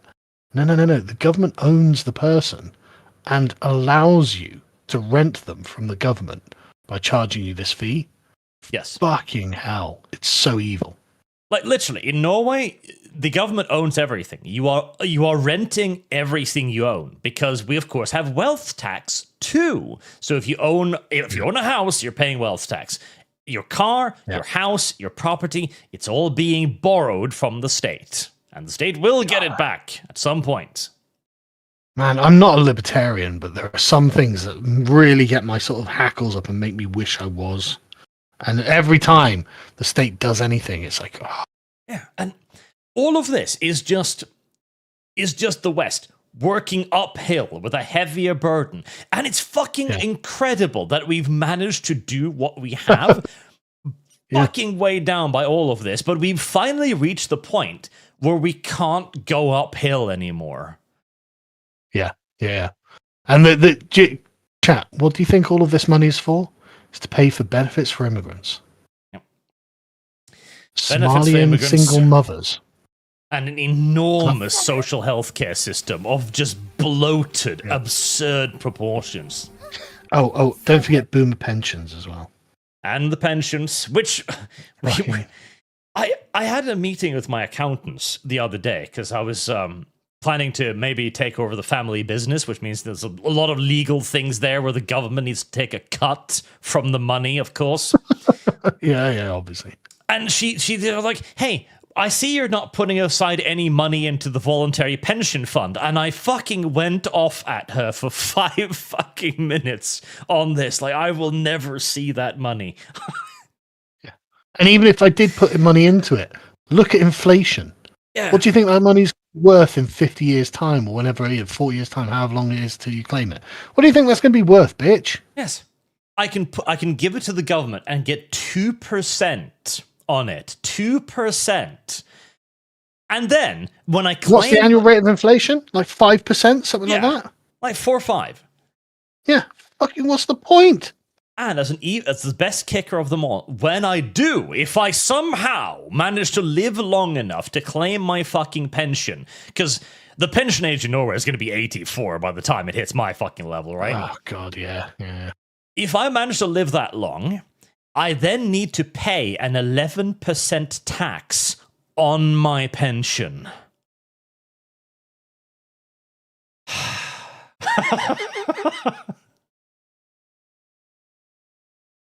Should we go back? Let's go back to Asmongold, because Let's go back. Sorry, let's go. I just can't anymore. Why fucking bother? The biggest uplift in defence spending since the Cold War. Small boat crossings falling. Asylum hotels closing. Falling. That's not true. We had the largest number of crossings the other day. It was over 1,160 odd people, something like that, crossed in one day. Day. Like, fuck you. Protecting young people privilege from social media. Why are Oh God, on that too. Protecting young people's social media. We are instituting a full and okay, right. You look back in history and you wonder how the fuck governments got away with incredibly authoritarian actions. And this is how we instituted government idea that you got to scan your face when you log on to any mobile device. Translation: we're protecting children from social media. That Elon Musk is out there grooming your kids. Yeah. For anyone who doesn't understand, Keir Starmer, a few months back, 6 months ago, something like that, was like, "Hey guys, we're going to put in a mandatory digital ID," and everyone was like, "No, nobody wants that." And he was like, "Right, okay, that is very, very unpopular. How about we make it so you have to use a mandatory digital ID to make sure kids aren't getting on the internet?" And everyone's like, "Oh, okay, fine." And it's like, "Oh, great. I mean, the thing is, as well, if you wanted to protect children from the internet, which I personally do, just ban them from having smartphones. That's it. Yeah, because if you're under 18 or under 16 or whatever you want to make it, you're not allowed a smartphone. Simple as. Because the goal is obviously to block everybody. The social idea is the goal here, and the 4 kids is the wafer thinnest of fucking excuses. Oh, it's so transparent and it's embarrassing, and everyone can fucking see it. It's like, right, okay. And weirdly, if I were Nigel, I said this ages ago, right? Because Nigel Farage, in 2025, he was on like 32%, 31% on average in the polls, right? Guaranteed win in this environment. And I'm like, okay, why aren't you leveraging this, mate? If I were on 30 fucking +% in the polls and I was facing down the most unpopular administration in British history, which Keir Starmer was heading, every time he's like, "I'm going to do this, I'm going to do that," I would literally have a press conference, say, day one, I said this, right? I'd pull up a whiteboard, right? And on this whiteboard, every single day, I would just write whatever it was that Keir Starmer had done that day. And it'd be the to repeal list. And it would just be like digital ID, open borders, like abolishing jury trials. I just felt, no, Keir, you don't understand. The second you lose the election to me, all of that's gone. All of it. Right? And then at the bottom, I put prosecute Keir Starmer for crimes against humanity or something like that, right? Treason, whatever, And I would just have that like at the bottom of the list and add things to the thing. So it just grow and grow. But Keir, and I'd look at the camera, Keir, your time is coming. Trust me, I'm going to do this. Just you wait, Keir. Next, what are you going to do tomorrow? And I would have been waging psychological warfare on him. But Farage has been such a pussy, man. For crimes against humanity. Yeah. Humanity meaning the British people. Oh, of course. Are asylum hotels closing a good thing? Like, this is the kind of stuff is that, like, you create these, like, little bones that you throw to people. Meanwhile, you allow, like, mass immigration and mass migration into the country nonstop. I mean, like, come on, guys. What are we doing? Yeah, they increased the their asylum Navy's- hotel thing is worse than it sounds as well. Because don't get me wrong, the asylum hotel's bad. They see blah, blah, blah. But they didn't, like, close them and then eject the people living in them. They put them in local communities. So they rented out houses. They're called HMOs. So they rent out like private housing now and just stick migrants in those instead. And it's great, wonderful. Yeah, and this too is a made-up fucking problem. It's like, okay, so what is the problem? Well, we have loads of migrants being housed for ridiculous costs at the government expense in hotels. Who did that, Keir? How did that happen? And then you go, well, we've moved them to private houses now. Oh, thanks. Great. Yeah. Problem solved. Pat yourself on the fucking back.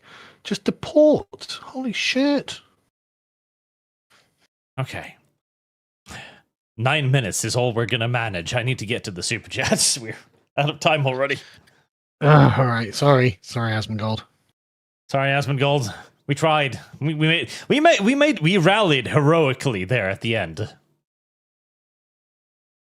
We tripled our view time. Yeah.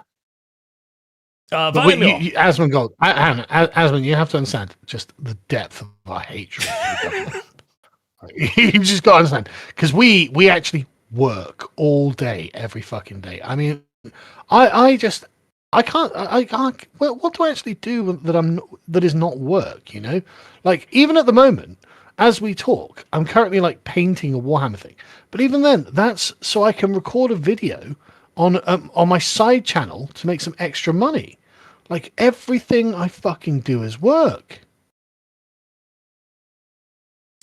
Yeah.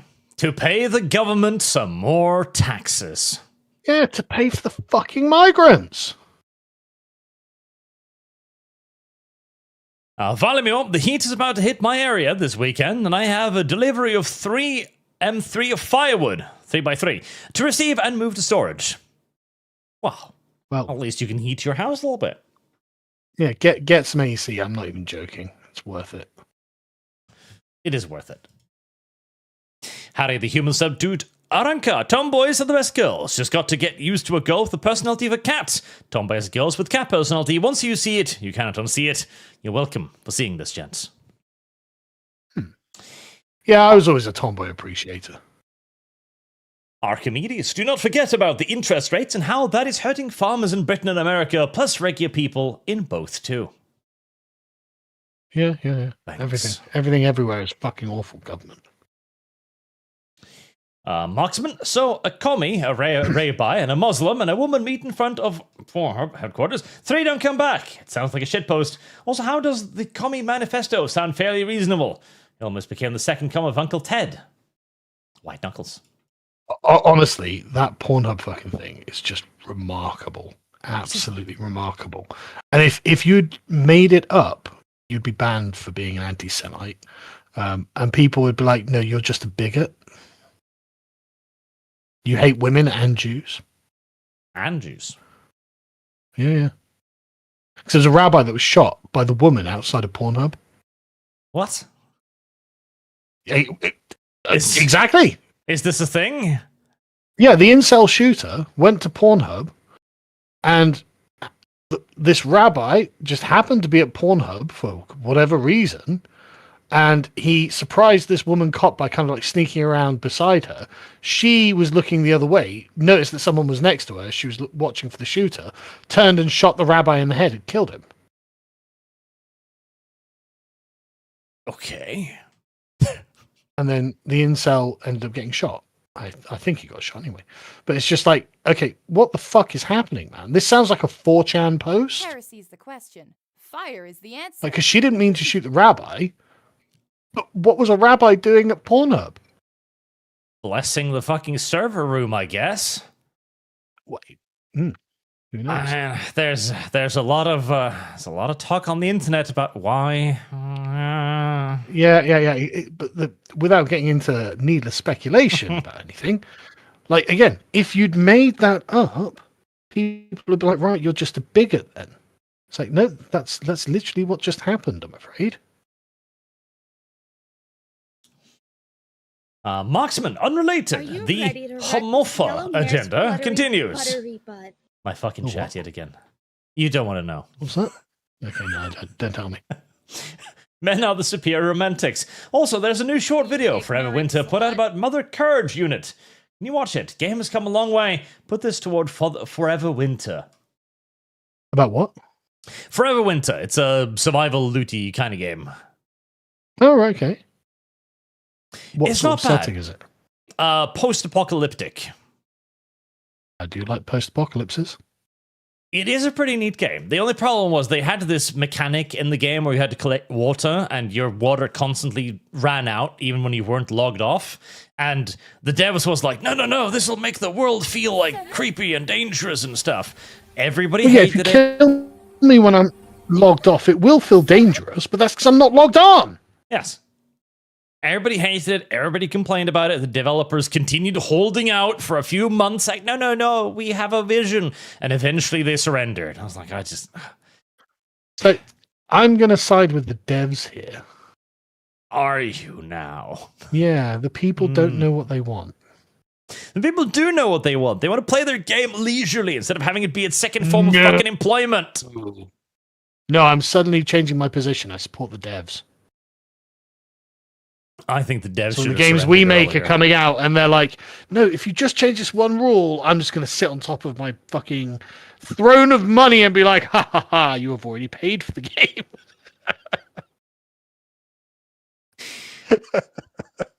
And that will joking. be reality chat, because Yeah. it'll be all Sargon's fault with the rules, regardless. It won't be me. Yeah, no, that's true. I'm the one doing the work on the rules. But they are good, and I'm confident in my vision. Definitely not a Frenchman says, hey Arch, Conan has been a real help with getting over my breakup. I suggest starting with Tower of the Elephant, then Rogues. Conan book reading. I've gone through sweet. a lot of Conan. Conan is great. And I'm happy it's helping you out too. Yeah, I enjoy Robert E. Howard's writing style. It's so cinematic.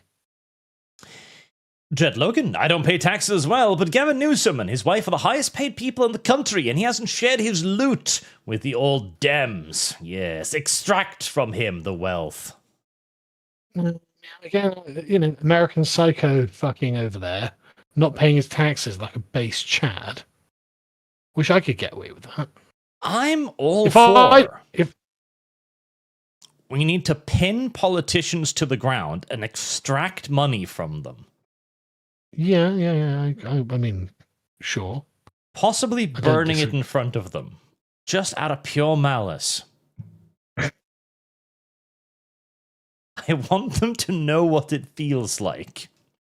But the point is, I just hate taxes so much. Look, listen, if we're going to have a It's such an corporate injustice. tax, we need a politics tax, okay? So you're part of the political party? Well, that's a 33% extra tax on top of your earnings.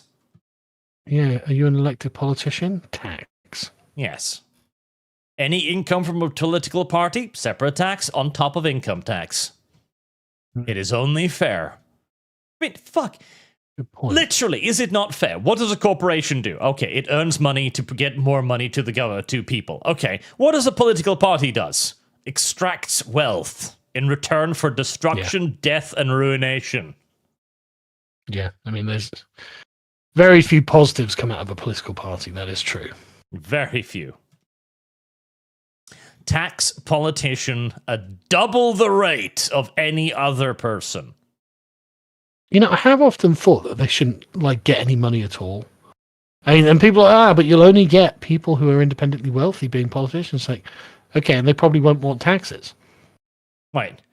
I'll only get people who manage to create enough wealth to not give a shit, to not work a day more in their life. Hyper successful, competent people as politicians. Yeah. That sounds I'll take awful. it. Or you literally get crowd-funded politicians. Okay, great. I know who owns that politician now. Honestly, I'm not adverse to this. I think there are advantages here. I think so too. I can see it. I can see it. Bass player, the commies on the backbench will eat him alive. But at Oh, least- yeah, I mean, Burnham's going nowhere. MJ Bull, so Burnham is not evil, he's just associated with people who have ideas with evil effects. I do not find the pragmatic socialist worthy of trust. But it's more that these people are, like, generally retarded. I mean, anyone, any like, significant Labour politician you can just assume is basically retarded. I gotta agree with MJ Bull here. Like, when I hear pragmatic socialist, all I hear is opportunistic rapist.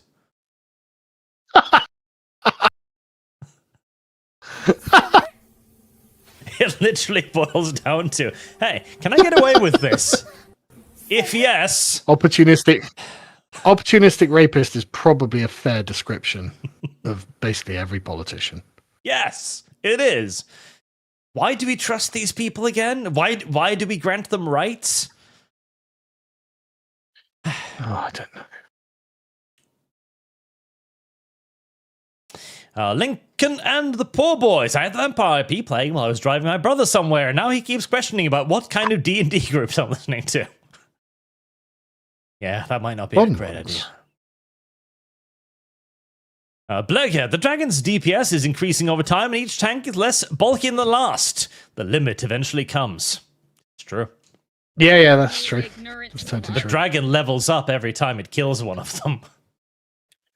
Yeah, no, it's so totally true. What can they do? Freyna? The genuine, the average hatred for politics is definitely increasing. Oh, yeah.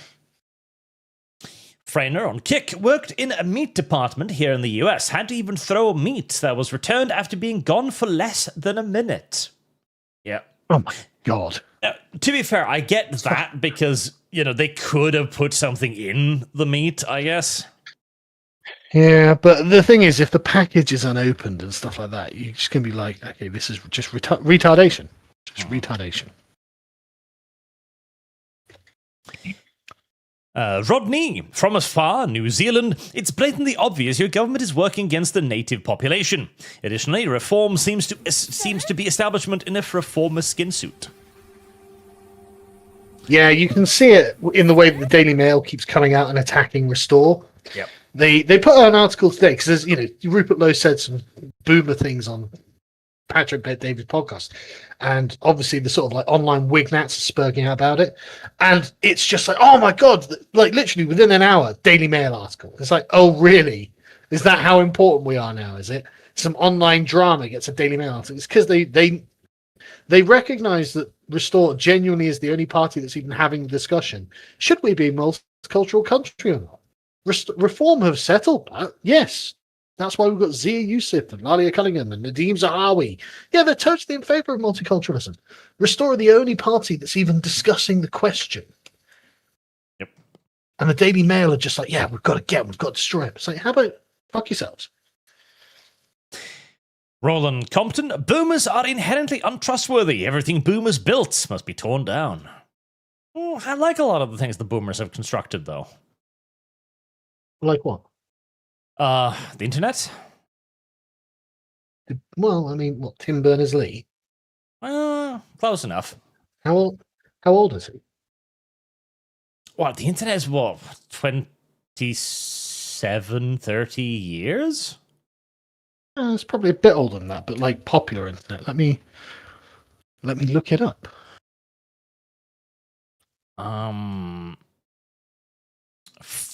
43 years old if we count TCP IP. God, that is fucking terrifying, though. We've only had the internet for 40 years, and genuinely look at us. Look at the state of things now. Man, that was, I hadn't thought of that. Definitely not a Frenchman. I can't find any cheap basic foot sergeants for my loins. Rampant Crusader Western European army build my Scottish army, though. Conan, book reading. Conan. Kit Kat donates $5. Thank you very much, sir. Brent Hydra, reject multiculturalism, embrace multi-ethnic monoculturalism. Well, I mean, that's really what Rupert Lowe was saying that he wanted. Yes. It's just he's a boomer. He didn't know the term for it. Fuck, he probably doesn't even know that he probably doesn't even know that multiculturalism doesn't mean what he thinks it means. Yeah. Cousin Kazmiri, Chagos also fell through because we have a naval base. Diego Garcia, and effectively said, the fuck you are, and Trump torpedoed it. Oh, FYI, our Green Party have started asking for legal limits on workplace temperature, but they haven't come out in favor of our air conditioning. So I'm not sure how they intend to establish legal limits on workplace temperature. Without air conditioning. I would... Yeah, exactly. If air conditioning isn't the method, and they haven't explained what that means. So it's just like, right, okay, I'm genuinely curious. No, I know what this means, because we've got this, we actually have this in Norway.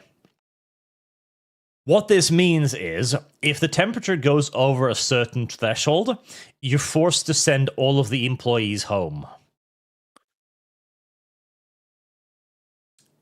Ah, right, okay, okay.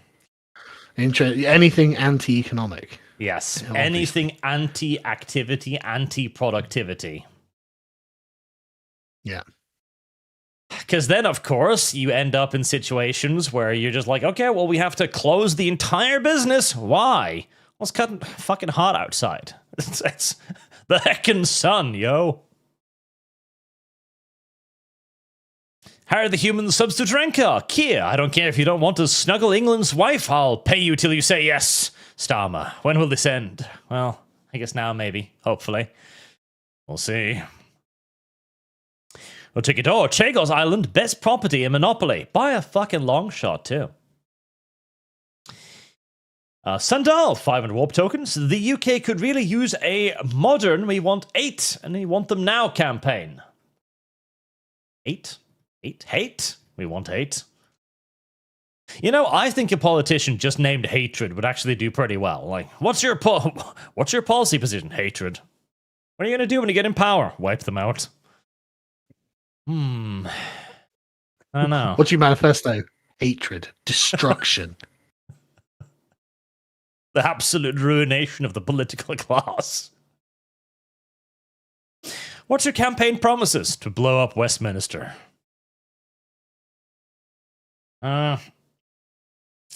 TG friends, glory unto you both, gentlemen. May the winds of fortune be favorable. Never give up the good fight. We'll try. We'll try. Cousin Kazmiri, it's America or Mauritius. I wonder who they pick. I wonder too. Laywolf the Red, I bet I could convince the Labour government to give me money to take control of England itself. I'm half ethnically English, so Gibbs representation. Hexy, the British Navy has more admirals than warships. I wonder.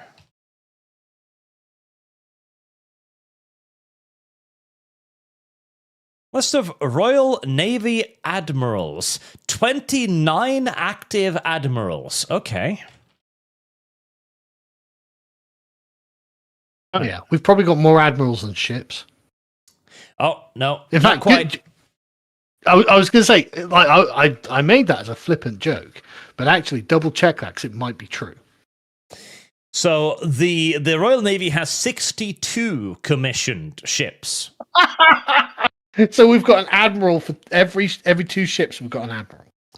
And I wonder, though, let's see here. So, actual 1, 2, 3, 4, 5, 6, 7, 8, 9, 10, 11, 12, 13, 14, 15, 17, 18, 19, 20, 21, 24, 25, 26, 27, 28, 29, 30, 31, 31, 32, 33, 34, 35, 36, 37, 38, 39, 40, 41, 42, 43, 44, 48. Okay, so there are 48 warships, and that includes motorboats. Okay, that includes So for every 1.5 ships, we have an admiral.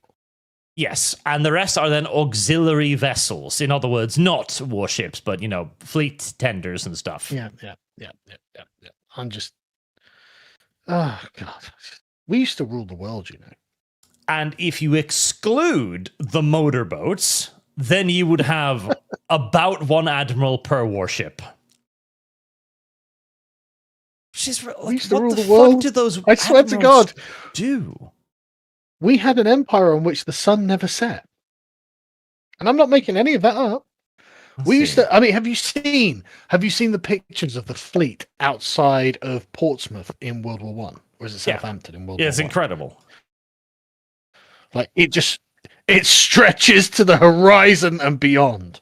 It's literally hundreds and hundreds and hundreds and hundreds of battleships, and it's just like, God, this is amazing. And I wonder how many admirals they had then. Oh, probably fucking 3 or 4, honestly. Yeah, I know. I was gonna say it's probably not many, is it? I'm gonna look it up. Sorry, yeah, carry on. So, out of those 29, by the way, only 11 are actually employed within the Navy. The rest of the 18 are off on whatever the fuck. Yeah, basically. Broader defense or alliance role, including position in the Ministry of Defense, NATO, and other international appointments. So, literally, over half of them are just made-up positions. Right, okay. So I've got an exact breakdown, right? So in 1919, we had 3 admirals of the fleet, 12 admirals, 15 vice admirals, and about 40 rear admirals.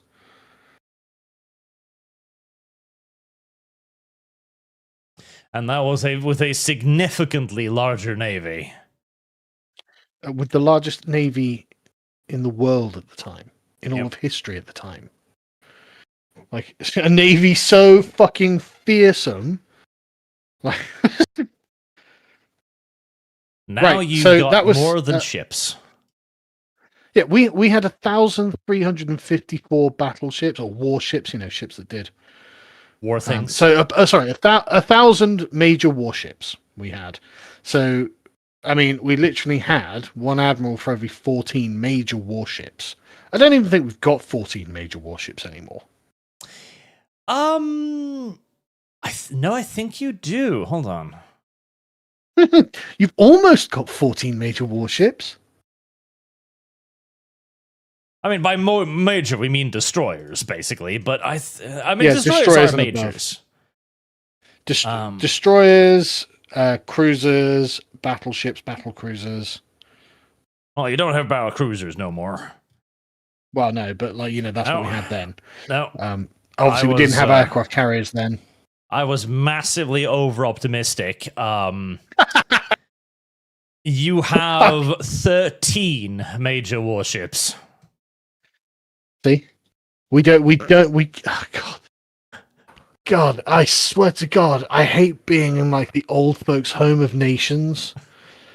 It's like we used to be Olympians. You don't understand. Nobody could touch us.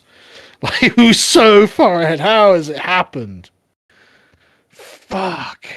Yep. Once upon a time, one admiral for 40 ships. Now, one admiral per fucking vessel. People used to tremble at our name.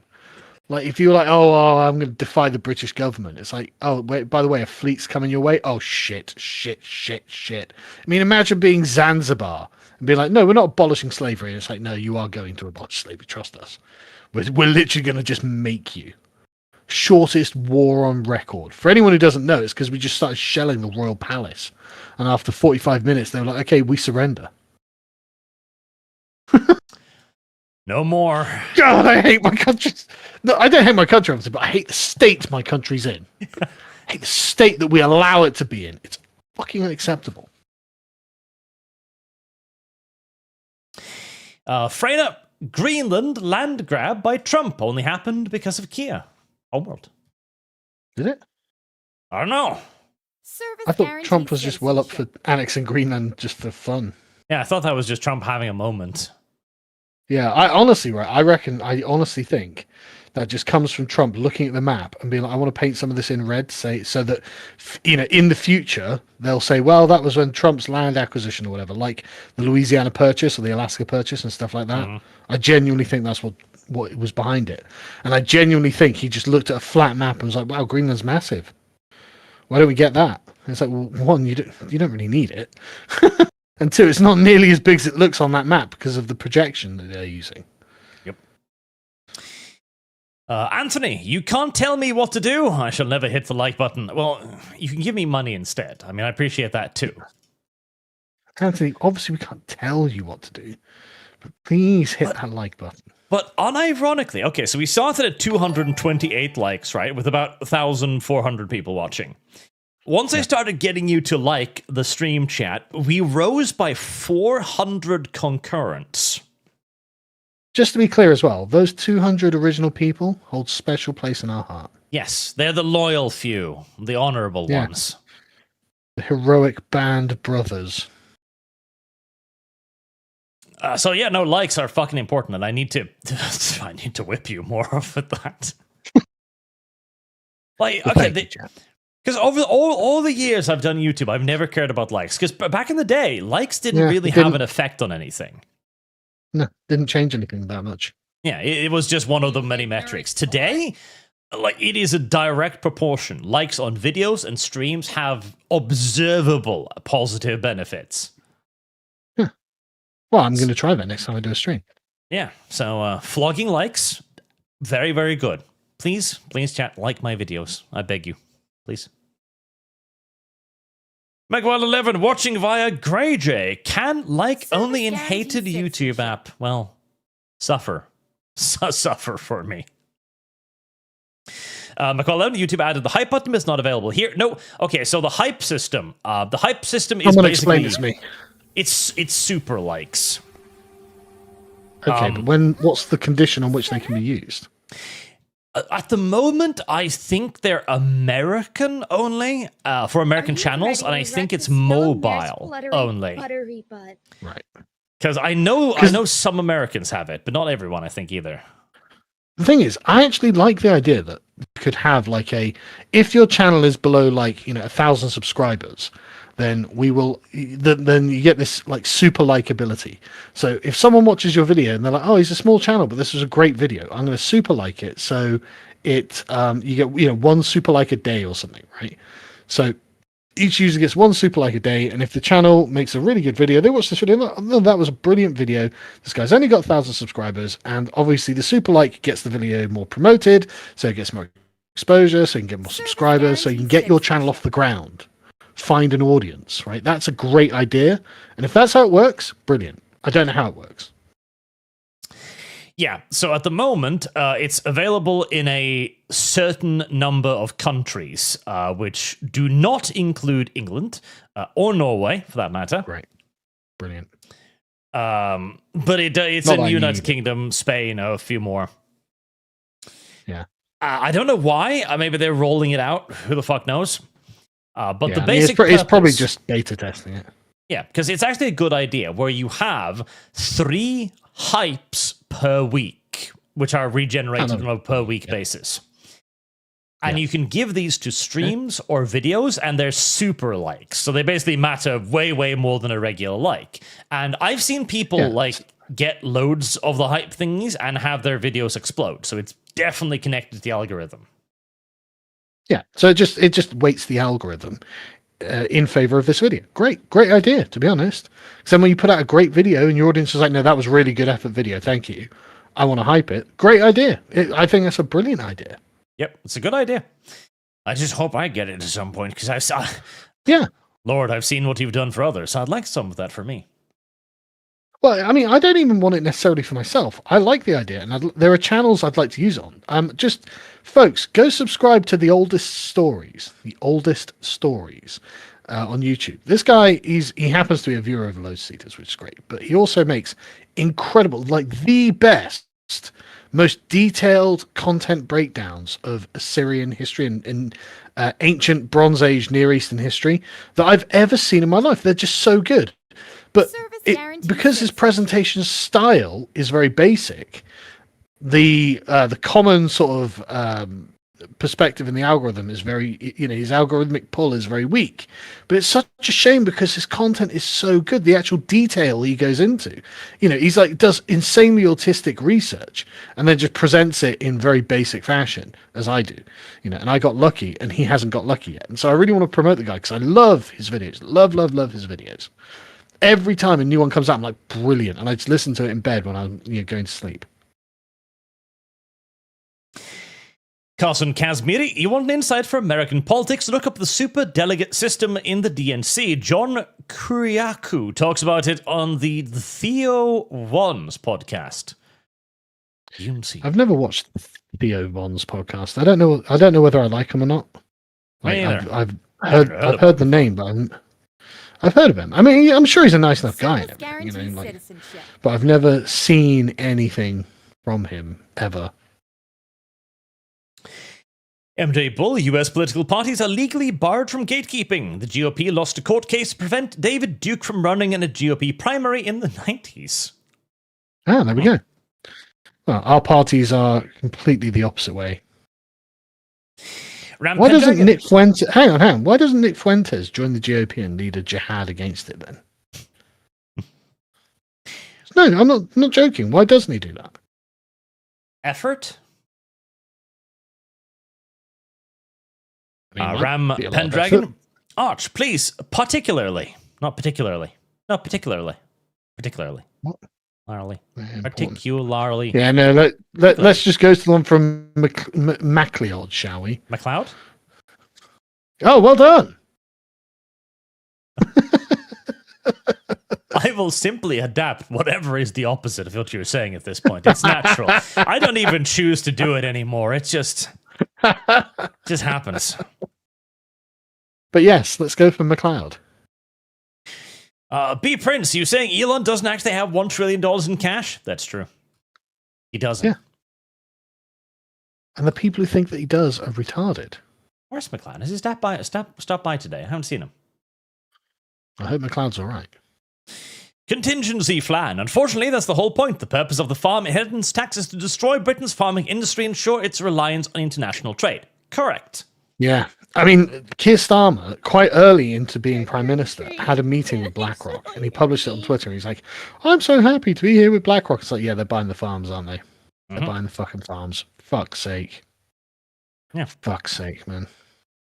And Just never-ending betrayal. you've got to understand as well, okay? So farming, not a profitable business unless you do it on an enormous scale and with extreme levels of industrialization, right? But Yep. what would make farming suddenly very profitable? If you no think idea. about that for a moment, you start realizing why incredibly evil people like Bill Gates and BlackRock are buying up so much farmland. What if they were literally making it so that nobody used it or something? Who knows, Sargon? Okay. I'm just saying that if you own a lot of the places that produce food and you choose to not produce food, I mean, yeah, artificial scarcity probably would drive up prices. this is literally how we control the oil prices. Is it really? Yep. Yeah, it's literally the OPEC countries determining how much oil they create on a daily basis is how we control oil prices. Well, it's also how we control diamond prices. Mhm. The De Beers are like, yeah, diamonds super rare, bro. No, they're not. Diamonds are actually super common because they're just compressed carbon. But they control how much gets entered into the market. Exactly. They just And so- decide we're just not going to mine them. If a bunch of very Thank God. large companies gain enormous control over Earth,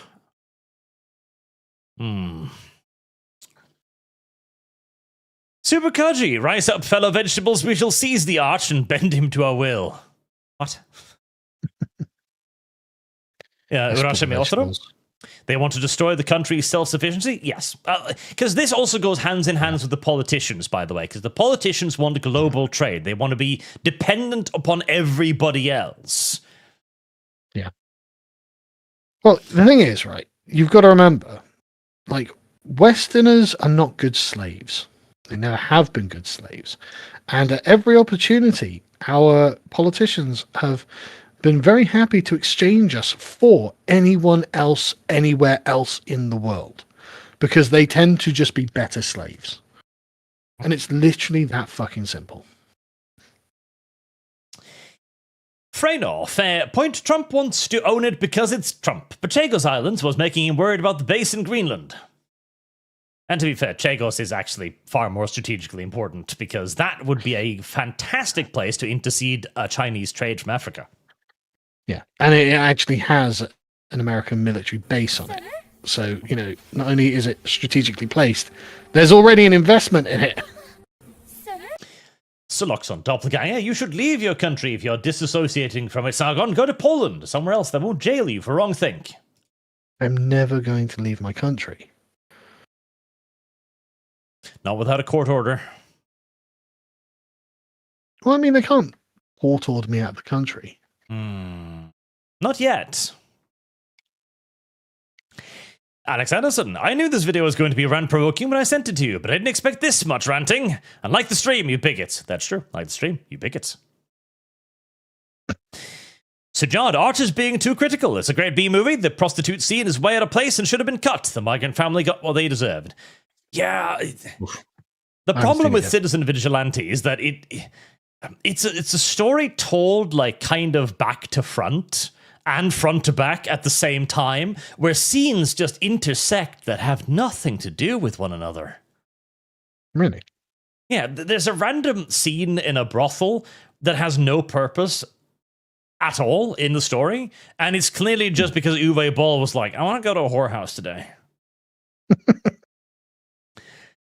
Captain Blue Shadow, greetings, Sargon and Arch. Wow. Suggestions. Who among us can be can object? Who among us can object to such space needs? When you come to Florida, make sure to drive to KSC and catch a rocket launch. My work is currently cleaning and repairing the launch pad. $20 for the top pony. Ooh. On the calendar. Amazing. I am definitely thinking about heading off to see the launch pad. Yes, because that would be fun.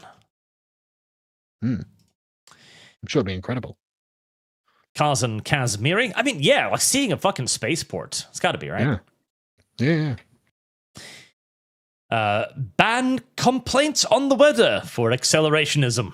Our only outlet.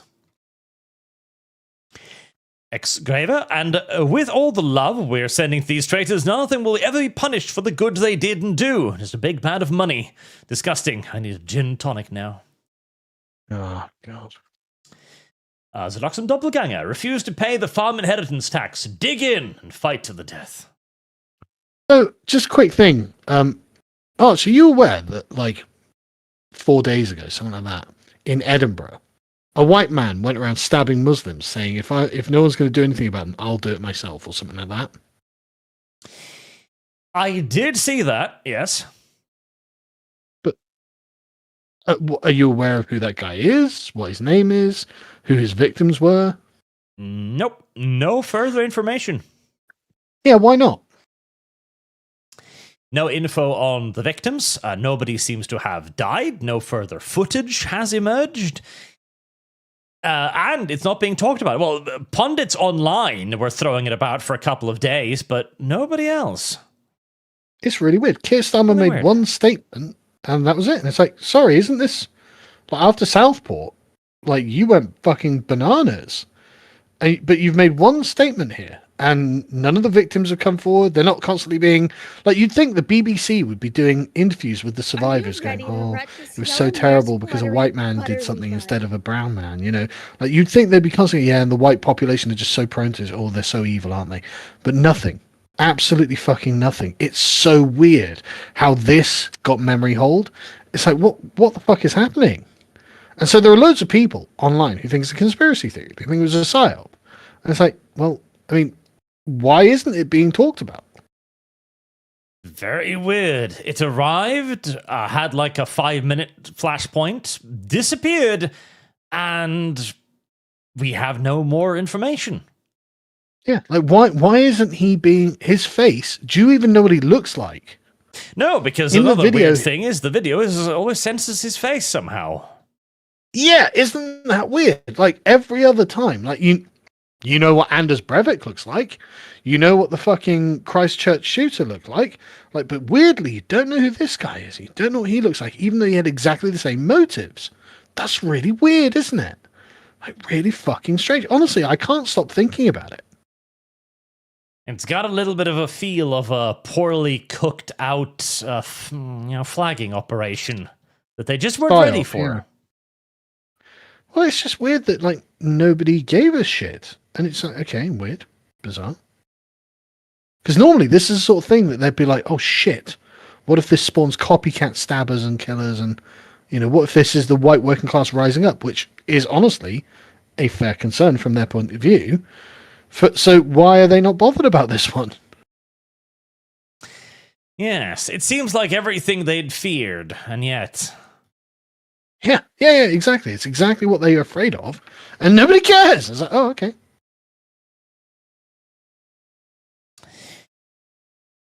Marine Alva, with the Socialists taking over the Democratic National Committee, I ask again, what is the punishment for the crime of being a CEO? Well, we're going to find out. I mean, they all cheered Luigi, what's his face? Cogbion, the food waste in America is insane. When I worked in fast food, you could get fired for bringing any of the wasted food home. Awful. That's mental. Yeah, it's ridiculous. Like, hey, you're going to throw this out? Yeah. Can I eat it? No. No. Why not? The government. Yeah. Did you think I mean, it's literally the I consent meme and the I don't consent meme, and every time it's the government. Ignorant slut. Yeah, of course you can eat those hamburger buns. They're about to turn moldy. No, you can't. Yeah, isn't there someone you forgot to ask? Andreas. Just a T. Hey, Arch, you have two misinformation in your very bold video. His movie isn't banned in Germany, and the death of the policeman was also false. Is it not banned in Germany? Oh, I think it was banned in Germany. Yeah, I heard that it was. Yeah, I heard that it was banned in Germany. And, let's be honest, lots of fucking things are banned in Germany, so it seemed realistic to believe it. And didn't the police officer die? Shot and injured by no police. The guy got stabbed in the neck when he arrested the other dude. Yeah, he did die. Convictions. I looked this up the other day. Yeah, I'm looking at it right now. Sent to manufacturing market around to died from the stab wound to the neck 2 days later. Yeah, he died. Yeah. I remembered this because I was actually kind of shocked because it didn't look like he got him very well. And so I was like, he died, really? But clearly, he must have gotten him a lot better than it looked like on the footage, right? Because that was the event where the right-winger was attacked by a Muslim and the police subdued the Muslim only to then be stabbed. Subdued the right-winger, I mean. Subdued the right-winger. Yeah. Yes. Yeah. They were like, oh no, the right-winger is attacking the poor brown person. We must save him from the right-winger. Yeah. And then got attacked by the Muslim. It was another Muslim police officer was standing by pointing a gun at the Muslim as he stabbed his friend. Yeah. It's so mad. Yeah. It's one of those events that it's unbelievable. But it's one of those events that's so it's a combination of all of the problems of the West wrapped up in one example. Yeah, it's a meme. It's a fucking meme. Yeah, it's a fucking meme. It's like, the police side with the invaders, and then the invaders kill the police, and then the foreign origin police officer has to shoot the invader. Like, what? Also, did you see the female police officer shooting the other day? Well, the rabbi. Was that with the rabbi? Yeah, that was with the rabbi. Oh, that was with the rabbi. Yeah, because you see, oh god, was that the fucking rabbi? Oh, yeah, because there was, that is the one. Yeah. Yeah, this was some of the most retarded things I've seen. So. There's a shooter, the insult shooter, apparently. Police arrive. Female police officer seeks cover behind this little, flower pot thing here. She pops out of cover, shoots a random civilian, the rabbi, who's just trying to get away. He's not holding a gun, he's not moving weirdly, he's just standing there. She pops up... Well, hang on. In her defense, he does kind of sneak up on her. So I watched this footage a lot because I was like, what the fuck is happening, right? And she is looking, she's leaning right and looking down the street at where she thinks the killer is. And the rabbi kind of creeps up on her from behind and kind of hovers over their back, and then she just turns and reacts and shoots upwards. And it's like, okay, dude, why did you just kind of like sneak up on her? Like that's not exactly smart planning. I don't know. To me, it didn't really look like that. It looked like he was just kind of standing there and probably trying to get her attention, I guess. I don't know. Yeah, maybe, but like literally what you want to do is put your hands in the air and just run and go, ah! So people, like in a fucking video game, they're like, oh no, that's a fleeing civilian. That's a fleeing civilian. You know, that's what you want to do when you're running towards the cops, folks. Yes. Especially when they're female cops. And so she shoots him, and then a little bit later, the gunman comes towards her. She pops out of cover again, sees the gunman, elects to not shoot the gunman, instead flees, and is shot by the gunman. Oh, did she get shot? I didn't even know. Yes, she got shot by the gunman. It's an absurd scene to watch.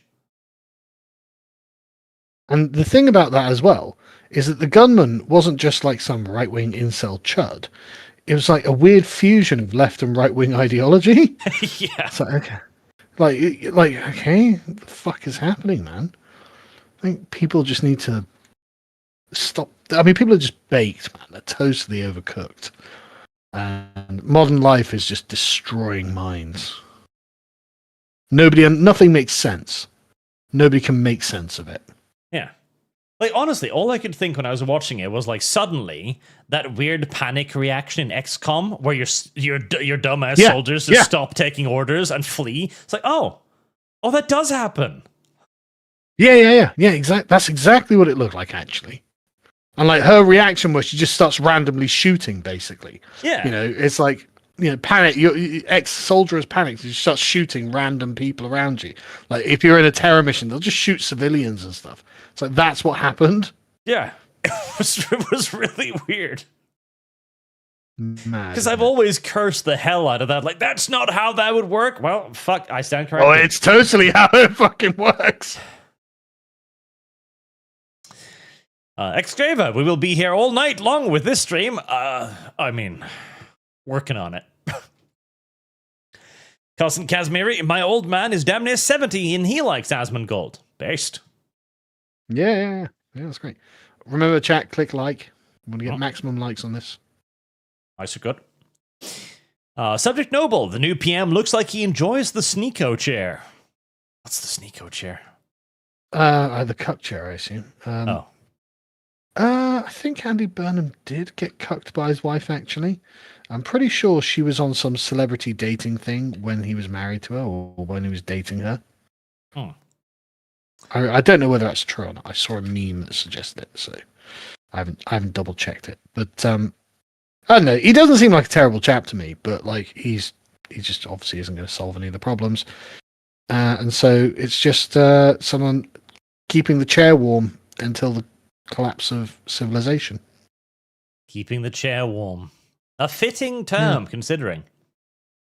Yeah, literally. I'd rather it be a nice cat or something, but... Odd's comrades actually want a UK Holodomor. Just a controlled one. Just a small one to begin with. Yeah, you've got to understand, right? What we are experiencing is called managed decline. And as Arch has so persuasively argued, there's so much more decline to manage. We have so much further yet to go. Yeah. Sebastian. It's true. My favorite moment was the Towie siege telling Trump Starmer did lots to improve UK-Ireland relations. Yes, prosecuting soldiers and letting the IRA walk free. Oh, well. So I can't pronounce that either. It's some Irish word that means prime minister, basically. They're very special word. Yeah, they've got their own little special word for prime minister, and that's exactly right. But that was mainly Lord Hermer. Because you think Starmer is the most inveterate enemy the English people have ever had, but Lord Hermer exists. And Lord Hermer, he just hates the English more than anything. Anything, ever. Honestly, a burning passion with 1,000 suns. To the point that it's almost comical. Like everything evil and subversive that could be done, Lord Hermer has done twice. And so, of course, Keir Starmer made him the Attorney General of the United Kingdom. Huh. I was about to say, I'm surprised they didn't make him a noble, but he's already a lord, so fuck it. Yeah, he's already a lord. What are you talking about? Of course they're noble. But but again, it genuinely is conquest third rule, third law of politics. Cabal of our enemies, control of the country. And it's just unironically true. Or Chickador. Personally, I think both of you are right, but the biggest prevention for jobs is the bureaucracy, because check the wrong box after hours of paper and you have to refill or even lose everything. Yes, and... God. Just claim to be bisexual. Just claim to be LGBT. Yeah, I'm bisexual. Or, what? Oh, yeah, I'm married. I'm married for 30 years. But I'm also bisexual. I'm oppressed. I'm an oppressed minority. The fucking bureaucracy box checking system is something I loathe because they never explain anything. Like, you don't have this information. They're like, are you a Class B business with this and this exception? I don't know. Am I? What does that mean? Exactly. And if I check the wrong box, it could be fucking ruinous. Because if I don't know, you'll send me a bill for God only knows how many millions of pounds that I don't have. Yes. Like, with how many people work in the bureaucracy and how much labor has been placed into making these fucking documents, you know it's on purpose that they don't explain shit. Yeah. There's no fucking way. Yeah, it is 100% on purpose. Because I remember, I was looking over this one of the first times I was doing taxes, and I called the tax people. Like, nobody could figure out what I did, because uploading videos to YouTube was like, oh, I don't fucking know. Yeah. You tell me what that is. Yeah, and I was like, okay, what does this count at? And several phone calls later, I eventually found out what classification I was. And it was like filmmaking. Like, okay, it's not quite true, but fine. No, I'll take it. Close enough. Yeah, and then they called me back. I was like, okay, so you're classified as filmmaking. Okay, cool. What box do I check? Oh, you check the one for regular income. So, what was all of that then? Oh, we just wanted to take you for a fucking ride. That's...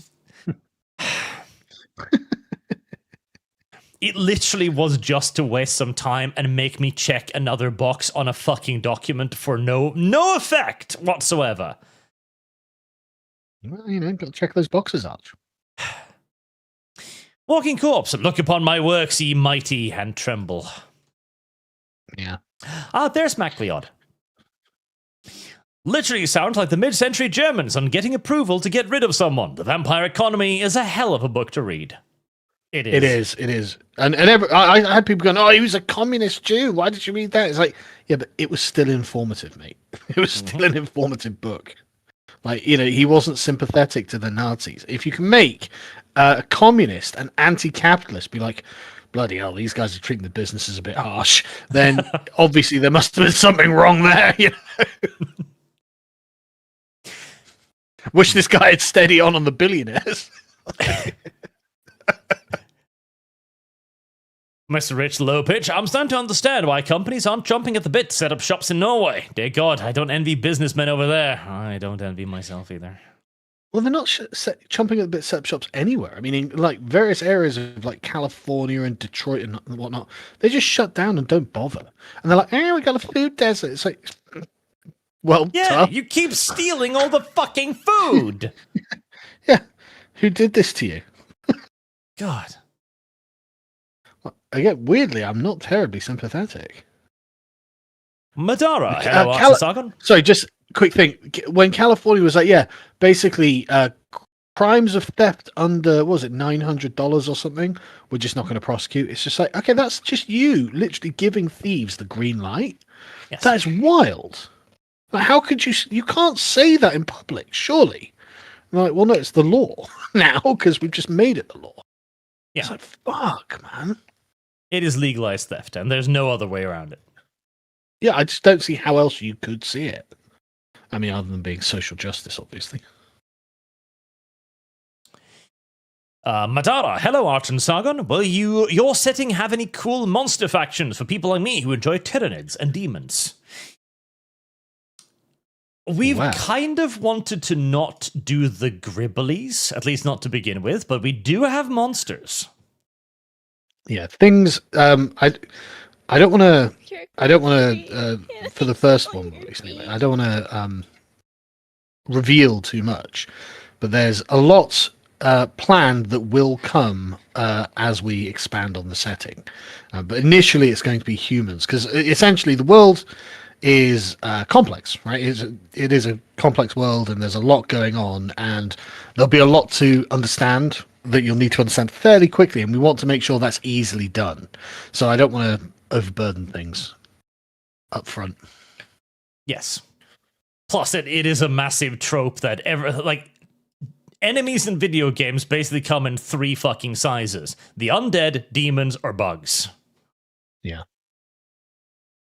And we know that many people like bugs, and maybe we'll have something like it, but not immediately.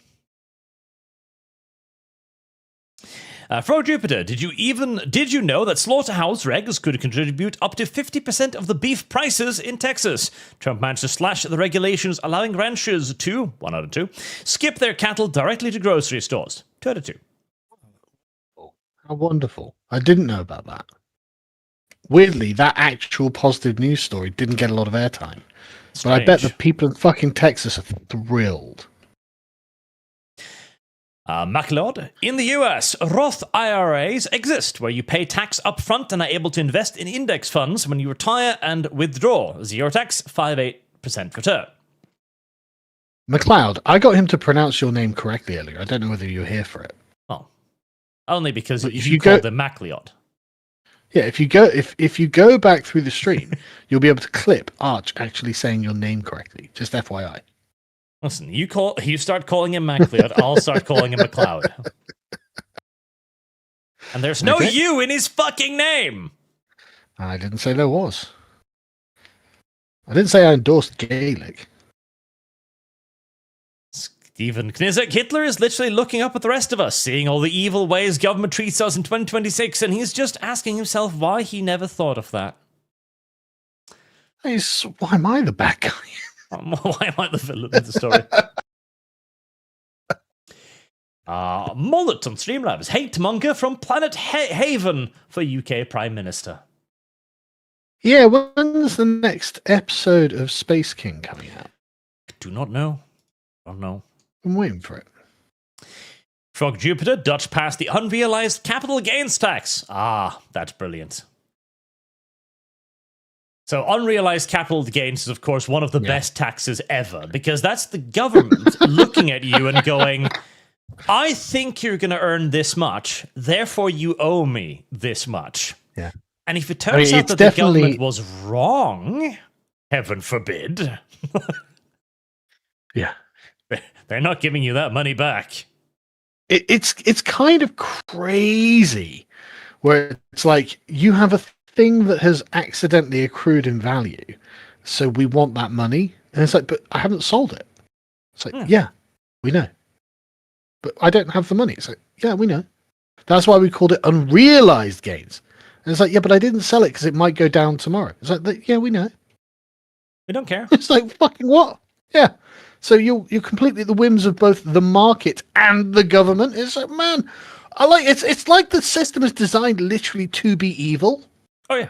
And the worst part is, this is a law purely out of impatience. Because, of course, when you earn money, like say you earned 100,000 on your investment and you take that money out, well, that is now taxed as profit, as realized gains.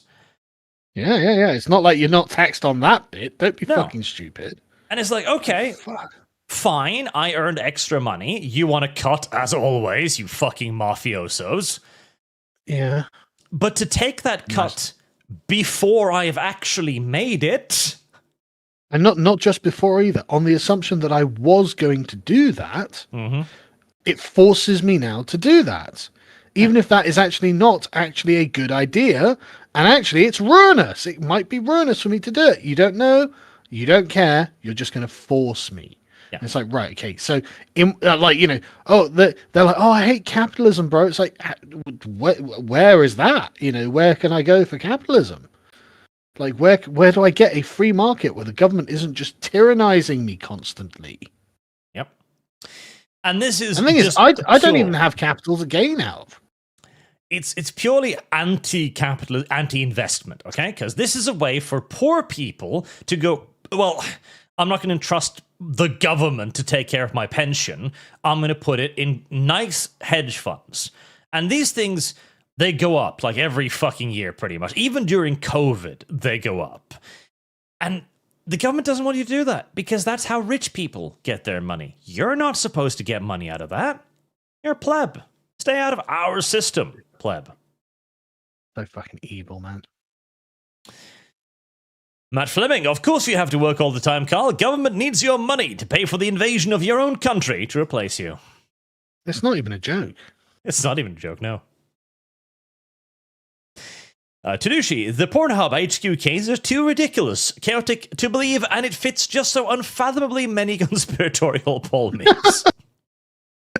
It does. It's just so stupid. It's like, how is 4chan winning all the time? But there's got to be a Sam Hyde meme about this, right? Mr. Twisted Frenzy, it's actually possible for a store to prosecute Starmer and so many others if they get into government. Please say yes. I crave vengeance so much. Oh, honestly, I doubt it. I honestly doubt it. I doubt Starmer has done anything technically illegal because the Parliament is basically sovereign, and there is something. There are like various parliamentary immunities and privileges and things like that. So essentially, it's very unlikely that Starmer will go to jail for anything. Obviously, I mean, he is a lawyer. Like, it's not like, it's not like he doesn't know what the laws are, and it's not like he doesn't use those against you. So I just think it's very unlikely that he's done anything that he'll be ever convicted of, and nothing will ever happen to him. He'll probably go on a nice speaking circuit tour after 2 years of absolutely shafting us and make loads of money. Huh? I mean, look at Tony Blair. The Tony Blair Institute is worth an insane amount of money. It's like 130 billion, is it million a year, something like that. It's for a non-profit think tank. It's made him a multi-millionaire many times over. It's like, oh, right, okay. And Kiefer Brown, which I skipped initially because sometimes YouTube thingy scrolls too fast. It's not my fault. Yo, tap the like button a second time to double like the stream. And banned. What? Does YouTube ban you if you double tap the like button? No, I banned him. Oh, why?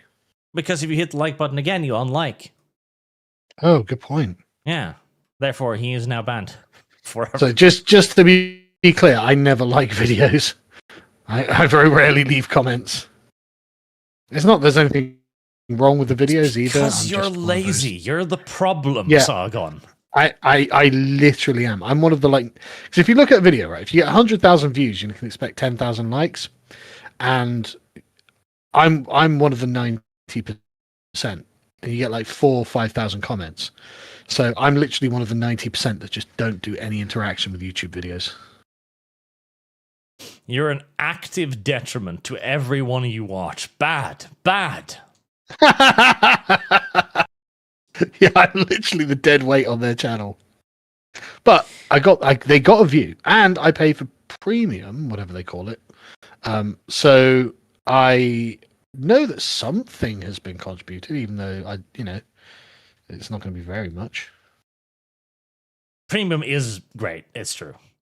Best Buy, you read my $2 chat, but not my $50 chat. No, what? There's a $50 chat? Base player, but yes. Pass. Read Is his there? $50. I don't fucking know where it is. Oh, there it is. And I did skip it. Yeah, and it literally says it's BASE pronunciation, Bass. not Bass. Bass. Go on. There's no E there. Her Majesty man. considered the arrangement to be tentative. Until we ship a proper diplomatic representative, we don't foresee that he will be the list, but argumentative. So please ignore the man of war we brought as a preventative. I'm sorry I missed that. And I do that. I do that a lot. It's normal. YouTube scrolls, okay? Blame YouTube, not me. Yeah, YouTube could do with a better super chat like feature for the back end. I don't just know. just to display it It's more the conveniently. only window I can't resize for some reason. It has to be that little thing. But also, it jumps. It weirdly updates itself, and then it jumps. And you're just like, whoa. Just give me a fucking list that is chronological. You know, just like literally, here's your super chat window, like you have with the chat window, and just give me a list of the super chats I can just fucking scroll through, like with the chat. I don't understand why they don't do it. Because that would be a good idea. Yeah, that'd be helpful to the content creators. Sujad always find it odd that all the major porn companies are owned by the silence of the internet. Dating apps too. DIA Golem strikes down his master. Well, no comment from us. Dizwiz, K, Western Beaches, Conan will be the last chance. Enigma, the water mechanic wasn't that bad. All that happens when you run out is two guys enter your base and you shoot them. Was that it? I don't know. Pacharid, all government officials should pay a 90% capital gains tax. Yes. Yes. Just 90% tax on everything. Like, we'll give them food, we'll make a cafeteria inside of Parliament or something. Okay, so basically where this is going, right, is Plato's Republic. So what you're saying is philosopher kings who never touch money should be the ones in charge of the Republic. So if you become a politician in government, basically you're not allowed to use money and you get everything given to you by the state. So you live like a Spartan. I don't and like honestly, this. Yeah, honestly, I'm kind of up for this. Like, yeah, no, fuck those people. Take from them If you everything. wanna- Yeah, exactly. If you want to be in government, you've got to live like a fucking Spartan. What a great idea. Plato, you're a genius. Carson, Kaz, Miri, Carl, saw your video on nationalism, and as Gen Z, I thought it was on the money. What happens when the Dems decide they want too much free shit? Well, I mean, yeah, I can't say what I think might happen in such circumstances, really. We've But run thank you, out I'm of glad you shit enjoyed it. chat, and then There's a lot of people work. react. Yeah. And I have no historical precedence for how people act when there is widespread scarcity, so I can but speculate. Yeah. Carson Kazmiri, closing for heat. Are the Greens Spanish? No. I can kind of understand the argument if you're in Spain. They are as lazy as the Spanish. They are. Ignorant Mr. Lucid Frenzy, I swear to God, yes, Prime Minister made that exact joke about so many admirals to so few ships, and even think they number the game are roughly the same as what you confirmed. It is mental, isn't it? It is. Like, literally, over half of them don't do anything. They get dispatched. Like, they get dispatched to other countries so that other countries can go like, yeah, we have a British admiral telling us about how to cook sausages or something. But yeah, but isn't that interesting? Because like it used to be that if a British admiral arrived in your country, that was noteworthy, right? So this guy has commanded, dozens of ships, if not hundreds, in actions. And so actually having a British admiral is like, oh, well, this guy, not only is he powerful, because he literally has an army or a navy behind him, but he's going to have experience. He's going to have wisdom. He's going to have done things. It's like, well, now he's a guy who has, if he's lucky, a ship of his own. One. Yes. Mad. Now he's the guy who did his career in a speedboat, one of these little things. Yeah, and I'm not saying our admirals aren't still the best. I mean, who fucking knows, right? But it's just mad how far we have fallen. Carson Kazmira, Greenland is because Trump has no faith in the MOD. What? Now, people in the Ministry of Defense, people say that, but I genuinely don't think it is. Because America already has bases in Greenland and already has treaties, so it can control what happens in these bases in Greenland. I don't think it's that. I genuinely think it's Trump's like, I want to paint that bit of the map. And honestly, as an autistic map player, map game player, I respect that. That's a lot of the time why I'll declare war on someone and conquer a piece of territory. Because I'm like, well, I mean, it would just look proper, right? Stephen Knizik, young Uncle Sam visits John Bold in the old folks' home. Don't worry, Dad, we'll take it from here. Well, Indeed. The Americans have not done a great job necessarily on that either, though. Brendan Kluas, the Japanese have a battlecruiser-class ship, which they've renamed to an Aegis system-equipped vessel, but it displaces 20,000 tons. It has a railgun. To be fair, that does sound pretty cool. We didn't used to have railguns, but we used to have ships that did impressive things. What was it? There was a British ship. Was it the Gorgon? I don't remember, but there was a British ship. It had the same name, usually, throughout the entire history of the US Navy. Something like... US Navy, UK Navy. Something like Gorgon or Gross or Obese or something like that. And he was named that because he was always equipped with the largest gun the British Navy could conceivably mount on anything at that given time in history.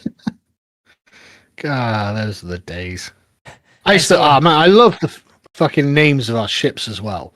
It's like, compared to the American ones, the American ships have got such gay names.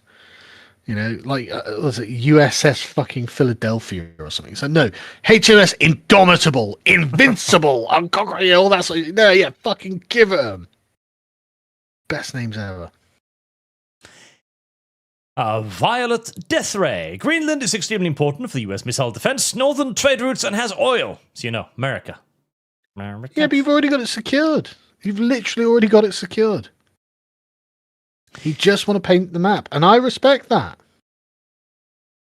Nolly. Me. I feel you, Sargon. I miss people fearing my country too. Sargon. You're American. Me. And we were defeated by a bunch of wealthy pedophiles with no resistance at all.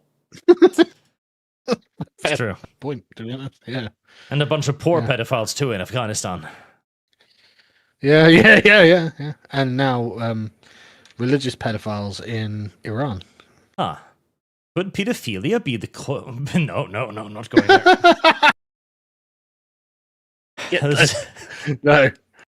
But it does have a weirdly strong track record against the United States. It does. It does. Sen Gunman. I was going to watch this anyway. I just couldn't tune in immediately. Milking Farm. Thank you, sir. Or Turkify. But Sargon, the bot farms will ruin the system, just like everything else. I mean, yes, but I'm just going to buy a bot farm soon, I guess. Fuck it. Yeah, okay. Yeah, exactly. What happens when I control the bot farms? Seize the means of production, comrade. And I do hate, oh god, it's just one of those things that genuinely annoy me, because a lot of the streaming culture of today is literally just faked. Like, I remember a while ago, like an iShow's Speed stream, and he's a huge guy and incredibly entertaining too, so I get that he has a massive audience, but he had 1 million live viewers, and it's like, no he didn't. And it turned out, it was botted to fuck, and he peaked at like 200,000, which is still enormous. That's massive, yeah. Yeah, it's unbelievably huge, but it tells you that even the biggest streamers can have up to 70%, basically, of just bots. That's wild, isn't it? And it completely unbalances the entire ecosystem, because now, if you're a new guy and you're not doing this, well, you're fucked. And like you saw just on this stream chat, when we went from 200, 300 likes to 1,000, we rose by 400 concurrents. If that logic holds, and I buy like 2,000 likes, that would increase my audience by 800 people. You ignorant Arch, why aren't we buying 2,000 likes? Because I'm a fucking retard, that's why. Yeah. Like, you when you lay it out like that, like, look, I don't hate the player. It Chat, literally- like this fucking stream. Fuck's sake, because literally, obviously, we're too cheap to bot. But fuck me, man, I'm annoyed, and it's not just I'm too cheap as well. I don't like the idea, obviously. You know, It's distasteful. I like knowing. Yeah, exactly. It's distasteful, but I also like knowing. Okay, my audience is real. Like if I do a stream and like only like 2,000 people watch, I'm like, right, okay, that's on me. You know, it's not like, oh, okay, I'm going to bot this so it looks like 5 or 10,000 people are watching, because that is a fucking cope. You know, like if I did something wrong, I should be the one who's got to change. Mm-hmm. No, it's retarded and it completely unbalances the entire system. I hate it. I don't like it. Yeah. But then you're in this situation where you feel like a sucker for not doing it, but then you do it, and suddenly, guess what? Guess who the YouTube system will detect? Yeah, exactly. That's another thing. I wouldn't trust not to get fucking whacked for it as well. This is the same reason I don't take Ozempic. Like, I would love to lose a bit of weight, but man, I do not trust at all any of these things. And those fucking stories of people like, oh, I lost my eyesight. Well, I don't want to lose my fucking eyesight, bro. Like, I'd rather be fat than blind. Jesus. Oh, Taylor. Hey, Arch and Sargon. Been watching you two since late 2010s, and I want to thank you for keeping me sane through the Australian education system. It was a struggle, but I am set to graduate university in October. Congratulations, sir. Well done, mate. What are you graduating in? Well, obviously he hasn't said, has he? But like, would love to know what you're graduating in, mate. Well done. And I bet that wasn't easy, being like the one base guy in the fucking classroom. Brendan Lucas, the Defence Minister of UK, resigned because Starmer lied to NATO about UK defence budget. Won't increase at all in real terms right until 2030. And God, the HMS Hood is massive in that picture. Twice the size of Her Majesty's Royal Sovereign. Also, there are 20 aircraft carriers in the picture. City Sailor, I'm visiting Stornoway, the land of the MacLeods. MacLeods? MacLeods. They tell Arch he's pronouncing it right. They do. I'm right. Also, they have hypes up in Scotland, but not in England. You're not pronouncing it right. I know you're not pronouncing it right. Do not listen to them much. They're like, it's MacLeod. MacLeod. Sujad, Sargon, Mark Bullen's British citizenship was stripped by Shabana Mahmood. A foreigner took away a native citizenship. They could do it. Yeah. Like, I mean, that is the most incredible right-wing fucking precedent, isn't it? Like, the Muslim Pakistani Home Secretary is like, oh, an Englishman went to Russia because he married a Russian woman. Oh, well, we can take his citizenship then because we think he's in bed with Putin. I mean, I don't know whether he is or not, but what's the grounds? It's just, we're just suspicious of him marrying a Russian woman. It's like, well, okay, one, Shabana. I mean, you know, he might have met an absolute babe out there. And, you know, Russian women might well have different standards than British women. And two, you're not alleging he committed any crime. So, but, and even then, three, even if he was committing a crime, how is it that a Pakistani woman can take an Englishman's citizenship away? But, conversely, if we can just start taking people's citizenship away, I mean... Are you ready to wreck this yellow mare's good precedent, thank you. Butt? I mean, listen, if the accusation is treason and the consequences is to lose citizenship, I don't know. This sounds like an appealing precedent. Well, exactly, and it's like, okay, so if, but again, I don't even think he was accused of a crime. Like, I don't know what they think. I'm sure he wasn't even accused of a crime. They just did it out of the blue one day. And it's just like, okay. But, I mean, there are definitely loads of fucking rape gang members or people who are associates or accomplices to rape gangs who definitely could use their lose their citizenship and get fucking deported.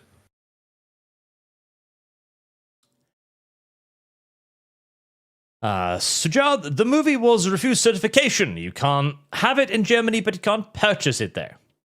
Right, it's a soft ban. Close enough for government work. Yeah, they know what they're doing when they do that, though. Sujad, is Lord Herma a Jew? not answering that question. You can go and Google his early life on YouTube, on Wikipedia for yourself. Thank you very much. I know your tricks. Marine Alva, what is Restore's demarxification policy? Because we all need one. Yeah, that's a great question. Maybe I'll get put in charge of writing the demarxification policy. I'd be pretty good at it. I think you would. Subukaji, so will the French give Norway a proper trouncing in Massachusetts tomorrow? No, we will beat you 5-1. It will be a fucking bloodbath. Is it going to be football, is it? It's going to be football. I don't watch football. Listen, our team is white people. Your team hasn't even seen France, okay? Screw you. Your team is playing for Africa. Yes. It is fucking insufferable. It's the same with the English team. Like 60% of them are like foreign. It's like mercenaries. Fuck's sake. Yeah, literally mercenaries. Literally. They get promised gold and booty and land, and if they come fight for us in the modern day equivalent of our war, which is sports. Gay. God, Medente's so fucking gay. Ryan Long, just for Sargon, Yorktown and Saratoga are ships' names. That's true. You're gay. HMS, we're going to fuck you up. HMS, we are literally going to destroy you. It's a long name, but it gets the point across. HMS, we are fucking unstoppable. You don't understand. Brendan Lucas, the British ship with the largest gun you are thinking of is HMS Monitor. Each ship sported the largest gun from the Opium Wars to World War II. There you go.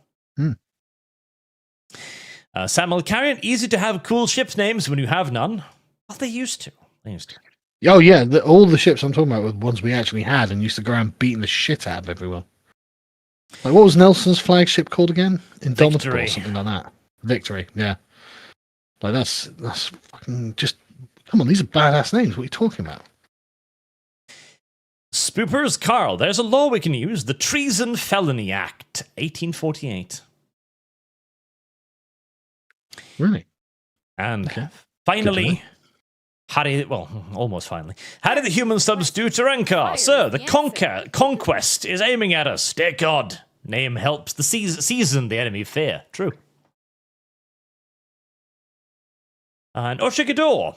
They did vigilante movie ban specifically for the Streisand effect to get the racism reaction that is in need for the parties. No, I think they banned it out of genuine fear. I think they understand that this is happening. Everybody knows it's happening. And if people start to be actively reminded that it's happening... Yeah, I don't think they think as tactically as you think they do. Yep. And Kidnap Jack. Forget football, we should rebuild Her Majesty's Warspite. Warspite was a good name. Yeah. And with that, an hour and a half into extra time, we are finished. Only having managed busy building that. 9 minutes of Asmongold. Sorry, Asmongold. I am busy building that Dakar rig at the moment from the 11th edition box. I mean, to be honest with you, GW have done a fucking superb job with these models. Like, they go together so easily. I've just really, really, really comfortable to put together. I will hear no praise of the enemy spoken in these hallowed halls. I know. I don't mean to. But these guys know what they're fucking doing is all I'm saying. Until next time then, chat. Thank you all very much for watching. Thank you for your likes. Thank you for your generous donations, including Corbauglia there. Austrian ships were like SMS Viribus Unitus. Viribus Unitus. Vibratus Anus? No one can pronounce that. Latin. Viribus Unitis. Vibratus Anus would be a better name. May not be the name of it. Thank you, Sargon, for hanging out with me today. Always a pleasure. And now have a very good night, chat, and we'll see you all again soon. Well, there's